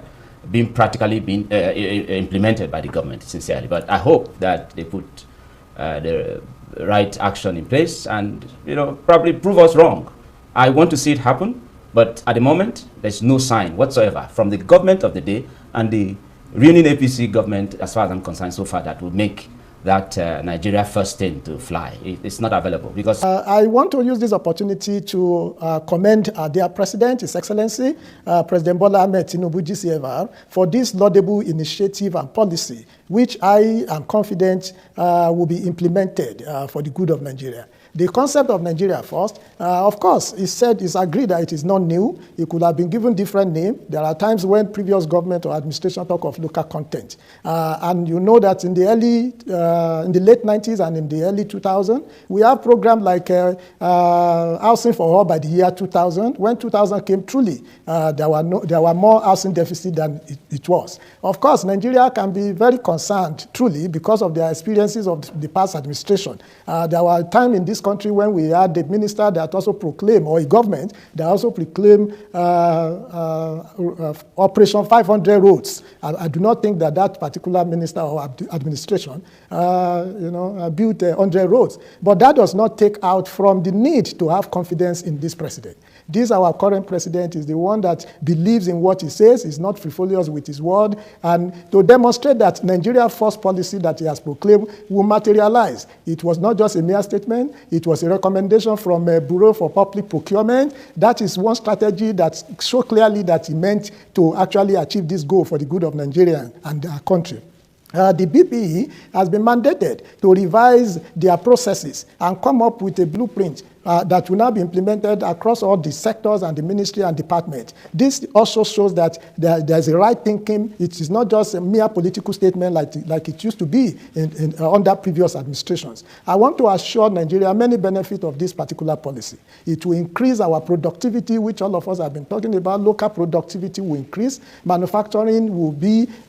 consolidated. Our economy will witness increase in employment opportunity. Our young teeming population that are agile, that are doing other things because they do not have the right employment, will now be gainfully employed if Nigeria products and goods are produced in Nigeria and patronized in Nigeria. We will equally even have food sufficiency. Our industries will benefit from this. So the opportunity is also there for the educational sector to also reskill, to bring out curriculum in our academic system that will also provide skills that are required in order to produce what we use, largely. So I believe that why the concern of most Nigeria, based on their previous experiences of previous administration presidents saying what they would not do, this particular president, he has demonstrated that he will do what he says. Imagine the issue of IMF loan, which has been paid by this government, even though it was inherited in the last administration. Charles, you have made a very valid argument as well. But it is not until when the president uses a local vehicle at this moment that we will believe, because it is not just in this automobile that the products that we produce in Nigerians, the products we produce and consume in Nigeria are very fast. In fact, part of this policy is that contracts that will be awarded in Nigeria, Nigerians should be considered first. There will be threshold in the cases of where we do not have the magnitude, either the resources or technical know-how, so that we can, even when we bring in foreigners to either for foreign goods or foreign contractor, the president has mandated that they must include local content. I think you've made. ṣé ń gbádùn wọn lórí made in Nigeria local content àwọn méjì wọ́n wà against èèyàn kan wà for èèyàn kan ló ń gbèsè ààrẹ Tinubu lẹ́yìn àwọn méjì yòókù náà wọ́n ní nítorí gbogbo promise and fail àtẹ̀yìnwá àti wípé ààrẹ Tinubu ò tí ì show lead by example pé bó ṣe wà ẹ́ ọjọ́ tán bá fẹ́ announce ẹ̀ gangan kán bọ́ta kárí wọn nú mọ́rúwá kó jẹ́ pé mọ́rúwá ni wọ́n gbé ààrẹ mọ́rúwá tán ṣe Nàìjíríà ni ò kìí ṣe ti India o mọ́rúwá tán ṣe Nàìjíríà tó yẹ pé mọ́rúwá tó ní bullet proof làárẹ̀ mọ́mọ́ gun kiri tàbí káàrẹ̀ gun ọ̀kadà pé irú nta ń fẹ́ nìyẹn lóòótọ́ wọ́n ti bẹ̀rẹ̀ láwọn ibì kankan tiẹ̀ tó announce ẹ̀ torí àwọn ọmọ Nàìjíríà ń wọṣọ Nàìjíríà ní ìsìn àdúpẹ́ wẹ́dà wa náà sì gbà wá láàyè káwọn wa gbádá ṣùgbọ́n nǹkan kan tẹ̀mí tiẹ̀ wá ń sọ lọ́dọ̀ tí wá ń bí ibi tó kángun sí èdè làwa ń wò èdè ẹnu èdè wa torí ẹ̀ la ṣe ń sọ wípé kọ́ńtírì wa gan gbọ́dọ̀ jẹ́ made in Yorùbá tí ò ní jẹ́ eléyìí tí Brit kò make fún wa tá à ń lò torí ẹ̀ náà ṣe fi èdè wọn lé lórí wọ́n gba èdè wa wọ́n gba identity wa ara identity ni local kìíní náà ara identity ni wípé gbogbo bẹ́ẹ̀ bá ṣe sí àgbẹ̀ ẹ máa lo nǹkan tẹ́ ẹ bá produce bẹ́ẹ̀ bá lọ school ẹ lo nǹkan tẹ́ ẹ bá produce a sì dúpẹ́ àìmọye àwọn èèyàn ló ti ń jáde tán ti ń kọ́ àwọn ọmọ lẹ́kọ̀ọ́ àwọn course tẹ́ẹ̀rù pọ́n lè fi Yorùbá kọ́ á bẹ̀rẹ̀ nídìí èdè kan ti ẹ̀ announce pé látòní lọ kí gbogbo ilé-ìgbìmọ̀ aṣòfin káàkiri ìpínlẹ̀ kan máa sọ èdè wọn nílé ìgbìmọ̀ aṣòfin wọn bẹ́ẹ̀ náà ni tó bá ti di ibi wípé wọ́n fẹ́ ṣe kí ló kọ ẹ̀ wọ́n fẹ́ ṣe broadcast kan sọ Yorùbá kí wọ́n sì wá interpreter fáwọn Haúsá ọjọ́ tí abíbò kílẹ̀ lérò confusion àbí kò tiẹ̀ ní ìdí gbogbo yún lè dájà lẹ̀ ó lè dá confusion lẹ̀ kàn jẹ́ àmọ́ lọ́nlọ́ wa ìyún gangan ni best made in Nigeria a mọ̀ pé Nigeria ló make country tó pín sí mẹ́ta àbí iye tó bá pín sí oníkálukú ó mọ̀ sọ èdè rẹ̀ nígbà tẹ́ bá wá ń sọ èdè elédè sọ wà original bẹ́yẹn bí ìgbà tẹ́ ń fake ẹ̀ ni kò rí ìlì ẹ̀ ń sọ èdè elédè gbogbo èdè àwọn tẹ́sí ń sọ iná náà ń ṣe mọ́tò fún yín tí ìlé dá mọ́tò yín ṣe tí ìlé dá nǹkan yín ṣe oúnjẹ gan ẹ̀ ń kó oúnjẹ wá láti ẹ̀wà dúró ráìsì bọ́sẹ̀ ló ń pa àwọn èèyàn tó àwọn local farmer wọn jẹ́ orin mú mi ó ní ẹ ṣe fẹ́ ṣe made in Nigeria rice tàbí ẹ̀wà nígbà tí kò sí security fún àwọn àgbẹ̀ báǹkì ò sì mọ báǹkì yáàyàn lówó ṣòfin wípé kí báǹkì tiẹ̀ bẹ̀rẹ̀ sí ní fún àwọn èèyàn lówó mi ò mọ̀ pé owó gbọ́mọlé láǹtà lè ó lè sọ sí ìdí Nàìjíríà kì í sì sáwọn báǹkì gangan ní yá àwọn èèyàn lówó yẹn àwọn app ni àwọn mobile banking kan pan dandan fún àwọn báǹkì Nàìjíríà yẹn pé kan máa já àwọn yẹn kan wà credit valued kan máa fún yẹn ní credit facilities àwọn ọmọ Nàìjíríà tó sáà ní data wa wọ́n ń bẹ̀rù data tẹ́lẹ̀ ni kan máa gbowó àwọn lọ kan máa ṣe ṣùgbọ́n ẹ bẹ̀rù nígbà tó ń kó adúrò owó yẹn sínú báǹkì yín ṣùgbọ́n kẹ́ ẹ yá wọn lówó ló wá di ẹ̀rù wọ́n yá àyàn lówó 20 years ń bì gbèsè tó máa gba mọ́gẹ́jì 20-30 years tó sì máa san díẹ̀díẹ̀ tí ò sí wàhálà díẹ̀díẹ̀ ni káti ẹ̀ gbọ́ pé wọ́n ń ṣerú ẹ̀ ní Nàìjíríà náà ọkàn àwọn èèyàn ó balẹ̀ economy tí ò ní credit facility kò lè ó lójú nǹkan tó lè rà lódìdí ń bì ó lójú nǹkan tó lè rà ó kàn lè kú gírì pé ó fẹ́ rè ra mọ́tò 30,000 euro àbò fẹ́ rè ra ilé 300,000 euro mortgage ló fi gbé ṣùgbọ́n Nàìjíríà wọ́n fẹ́ pa àwọn èèyàn sára wọ́n mọ̀ sáré rẹ̀ náà ni wọ́n mọ̀ sáré rẹ̀ náà ni kàn bẹ̀rẹ̀ láti bẹ̀yẹn tán bá fẹ́ lókà kínní àwọn báǹkì yẹn kàn kọ́kọ́ dá àwọn orú kan tún wọn sá àbí kílẹ̀ yín rí sí èdè wa ṣe kókó ká padà sí di èdè wa kó ní kálukú máa sọ èdè rẹ̀ ìyún gangan láàfin mọ̀ pé lókà ni á tẹ́tí ẹ̀ wá rí nídìí àwọn wọ bàálù kiri ó yẹ kí Nàìjíríà kó orílẹ̀-èdè tó dáa láyé kò sí nínú gbogbo wọn kò séyìí tí ò ní bàálù tiẹ̀ airline tiẹ̀ Nàìjíríà sì nígbà kan ó yẹ kí nàìjíríà náà ní tó mú yín tẹ̀ ń kó adúrú owó yẹn sórí presidential kínní ara ibi tí owó sì tún ti máa wọlé fún nàìjíríà nìyẹn nígbà tẹ́ wá ń lo orílẹ̀-èdè míì ẹ̀ ń lo airline wọn gẹ́gẹ́ bíi tiyín mélòó ni airpeace fẹ́ sí ọpẹ́lọpẹ́ pé bọ̀bọ́ yẹn ní akíkanjú wọ́n fẹ́ẹ́ tẹ̀rí so wá tó èèyàn mélòó ní ń gbé international tó jọmọ nàìjíríà òun nìkan náà la gbọ́ kí ló wáá dé kí state gan tiẹ̀ ní bí federal government ò bá lè ní kí state ní ká ní national carrier ṣùgbọ́n ọjọ́ ń bọ̀ lolúwa wí láìpẹ́ láì jìnnà tá a máa wo ara plane wa báyìí tá a máa rí yorùbá nation plane bó sì ṣe Odùduwà nation plane náà ni a sáà mọ̀ pé inú òmìnira la ti ń lọ tá a ti ń bọ̀ kò ní jẹ́nu àhámọ́. ó rẹ̀ káàbọ̀ padà náà lẹ́sí gbọ́ yẹn o àmọ́ wò bí ó ṣe ṣẹlẹ̀ o bóyá àwọn eléyìí náà kàn ń dábàá ni bóyá ìlérí wọn jìnnà sí ìmúṣẹ wọn. ó rẹ̀ já dénú stúdíò padà àwọn ọmọ nàìjíríà kan gbóhùn sókè lórí àbá tí òbí dá wípé kán máa dájọ́ ọkú fún àwọn òṣèlú tó bá kọ̀rọ́ọ̀tì àwọn nàìjíríà kan fọwọ́ sí àwọn kan ní kò lè wọ́ọ̀kì nítorí pé àwọn tó wà ń di òfin náà ọ̀pọ̀lọpọ̀ wọn ló kọ̀rọ́ọ̀tì mú níṣẹ́ lóòótọ́ ó dá ẹjẹ́ àjọ fojúsùnùkùn wò ẹjẹ́ àgbọ̀rọ̀ lẹ́nu arákùnrin káà náà dá sí bó bá sì dá sí. I think we are beginning to move away from capital punishment because there is this general belief. I mean, people moralize it that if we can't create life, we have no right to kill. That's on the one hand. If you can't create, then you have no right to kill. So that's on the no. But on the yes side is that when I look at about 14 countries that still do have death penalties in their status book, when you look at the corruption level, is very minimal over there.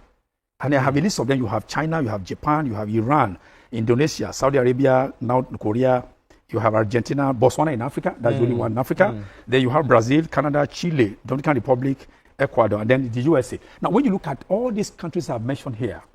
but where, by the way, UK abolished there in 1965, actually. For about 60 years, they've not carried out any So when you look at all these countries I've mentioned, I mean, you look at the level of corruption, there is very, very, very low. Because of the fear in China, for instance, Saudi Arabia, because of the fear of if you did anything wrong, your head was gone.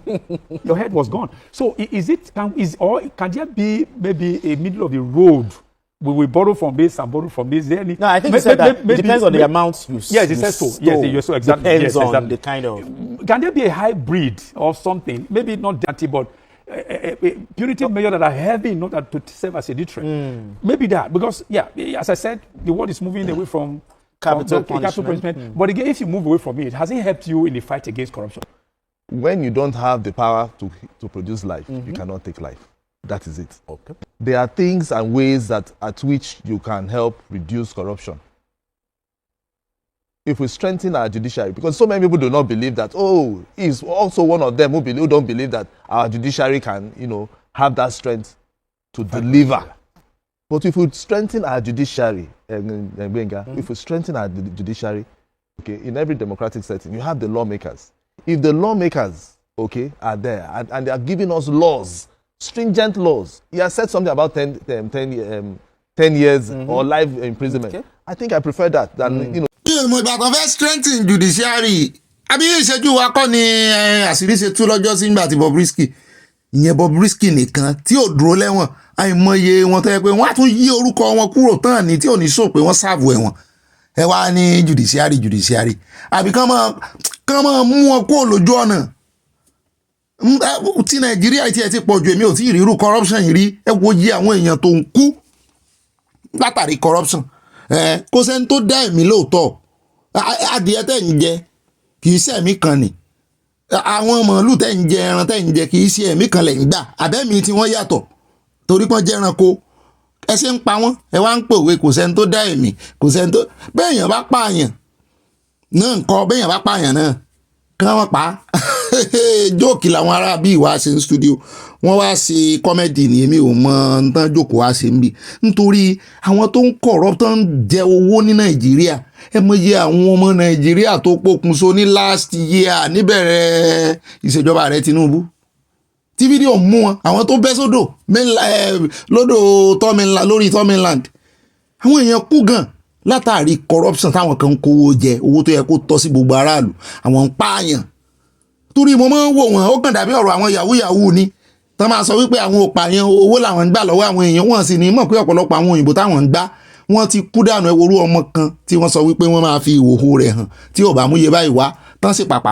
pàpà para rẹ̀ wọ́n kàn gbọ́ pùwà nínú ilé ni inú fóònù ẹ̀ náà ti rí gbogbo àṣírí wípé àwọn kan náà ń dẹ́rù bà lórí ẹ̀rọ ayélujára ṣùgbọ́n tán bá sọ wọ́n láwọn ò pààyàn corruption ló gbẹ̀mí èèyàn jù Nàìjíríà yóò fẹ́ gbẹ̀mí èèyàn jù ti ikú tó kú látọwọ́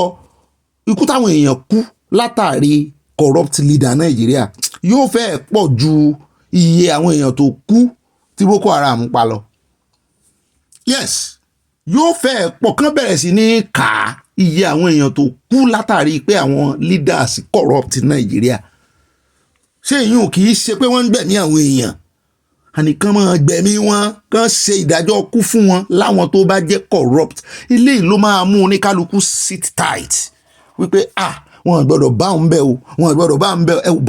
Botswana nìkan lórílẹ̀‐èdè tó jẹ́ adúláwọ̀ tó ṣe wọ́n sì sọ wípé corruption ò sì ń bẹ̀ púpọ̀ ẹ lọ China oògùn olóró gan ẹgbẹ́ lọ China ṣé bára corruption náà ni àìmọye ọmọ Nàìjíríà náà ti ẹ̀ pa ń bẹ̀ yẹn silently tó gbé oògùn olóró lọ wà ní kìnnì kan ṣe ẹ jókòó bẹ́ẹ̀ inú yín dùn bó ṣe rí ẹjọ́ wọn gbogbo báyìí máa fi analysis kan tá máa fi dà nǹkan rúre o. tẹ́rí bẹ́ẹ̀ bá sì ti mọ̀ tí ò mọ̀ tó mọ̀ corruption tí ò mọ̀ wípé kòkòrò ajẹnirun ni imagine kan kó ẹ wo arákùnrin kan tó jáde níjẹta tó ní ẹni tó gbà kéré jù nínú àwọn House of Rep ló gba 1 billion ǹjẹ́ wá rí tí 1 billion ṣe ẹ wo títì tán ṣe lọ́sùn tá a múrò yẹn wà ní ìsìn ká tó débi ẹ wò bọ́n ṣe ń fọwọ́ bu ọ̀dà corruption ni owó tán tẹ́ ẹ bá wádìí owó tán fi ṣe títì yẹn billions of billions ni ẹ wá àwọn kan ló sì pín ẹ wá wo àgbàrá bó ṣe wọ́ sí títì bí ìgbà tí ó bá wọ́ sí aṣọ aró tán paláró dáadáa ẹ wá ní ká máa wò wọ́n ràn wọ́n á sì jáde wọ́n á tún wá mọ́ fowó yẹn wọ́n á tún máa fi oppress àwọn èèyàn ní o. ó dẹ́ káàbọ̀ padà ilé ìta máa fi káde ìròyìn lẹ́hùn náà ní ti 9,000 per bag sìmẹ́ǹtì tí wọ́n sọ wípé wọ́n máa freeze price ẹ̀ táyà ń bí mi pé sọ́n fẹ́ gbé sínú freezer ni mo lé mi ò mọ ibi sọ́n fẹ́ gbé sí wọ́n sànà máa freeze price rẹ̀ ṣùgbọ́n ìtumọ̀ ẹ̀ náà ni wípé wọ́n á ní jẹ́ kí price ẹ̀ lọ sókè mọ́ kò sì tún ní wálẹ̀ mo ní kí ló wá dé tán freeze ẹ̀ kán kúkú já price wálẹ̀ ẹ bá gbọ́ pé owó ráìsì báàgì ráìsì ti já wálẹ̀ bó jẹ́ pé àwọn kan sọ wọ́n nítorí pé ẹ̀rù tó ti díẹ̀ jáde ni pé àwọn èèyàn ò jẹ ráìsì púpọ̀ mọ́ wọ́n ní ráìsì ń pààyàn a sì ti rí àwọn ara àwọn olólùfẹ́ ọmọ ààrẹ Tinubu lẹ́gẹ́mì àmì ẹ̀ náà rí tó ní àwa tá a mọ̀ pariwo pé nǹkan wọn nígbà tí òun ní ìsìn tó wẹ̀ já wálẹ̀ àwọn èèyàn ò sọ̀rọ̀ o èmi náà wà ń rò pé lóòótọ́ mọ̀ ní mi ò mọ̀ pé báàgì ráìsì ti já wálẹ̀ tó yẹn ààrẹ Tinubu wọ́n gbìyànjú fún yín o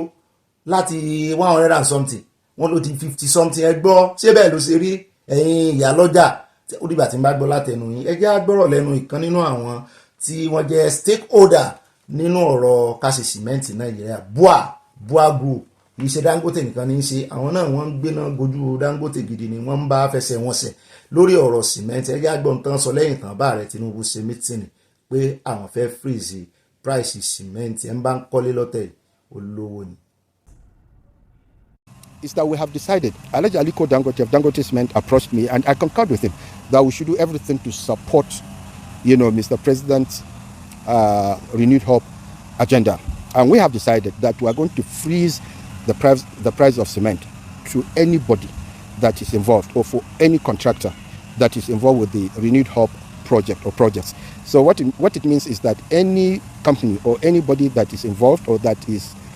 doing a project that is under the renewed hope, the price of cement will be frozen. There will be no increase for the foreseeable future. We are doing that to support Mr. President's renewed hope initiative. èèyàn mi ò náà lẹ ti gbọ́ yẹn o oúnjẹ bẹ́ẹ̀ ni pé kì í ṣe fún àwọn aráàta o àwọn bá ń kọ́lé nìṣẹ́ àfi kẹ́yà lọ kọ renewed hope agenda síwájú ilé yín kẹ́ ẹ lè ra sìmẹ́ǹtì 9,000 wọ́n ní fún pọ́jẹ́tì gọ́ọ̀mẹ̀ntì ni o Nàìjíríà ó mọ̀ ga o ṣé Yorùbá náà ń bẹ̀bẹ̀ nù wọ́n ra àwọn tó wá wà ń tà ń kọ́ wọ́n ga o ara yín nìkan lẹ mọ̀ ẹlẹ́fẹ́ ṣe solar energy náà sí Aso Rock ara yín lẹ́fẹ́ dá ṣe ẹ tún sọ̀rọ̀ sìmẹ́ǹtì ní ìṣe so káwọn ará àtàmọ̀ rà ní èlò náà ń ta sìmẹ́ǹtì ń ta ní ìṣe oríṣiríṣi Nàìjíríà ṣe jókè ó. a ní rí jù báyìí lọ nínú ìròyìn ìpàdé ọlọ́mọlé ọlọ́mọlú ọlọ́mọ orílẹ̀-èdè ìpàdé bọ́mọdé bá mọwọ́ wẹ̀ yóò bá gbà jẹun èmi tí yín tó tọ́ ibà kéde fún Yorùbá Nation káwọn bàtà bá yẹ bá pín kó kálé kó kákó ẹ bá pẹ̀lú sọ́kọ̀ bẹ́ẹ̀ náà ni ẹ máa bá tẹ like bẹ́ẹ̀ náà ni ẹ máa gbàgbé ìmọ̀ràn yín káàyà lè rí nǹkan lò kó lè ganu sí máìkì nínú abala ìyẹn olólùfẹ́ alọ́la abala kọ́mẹ́sẹ̀sán àrùn orin bara wa sí onú ọ̀sẹ̀ tuntun tá a fẹ́ wọ̀ yóò dà fún ọ yóò yá kò ní yẹ lẹ love you and I see you tomorrow ẹ bá pín bó bá dénú yín wọ́n mọ̀ pé yóò dénú yín.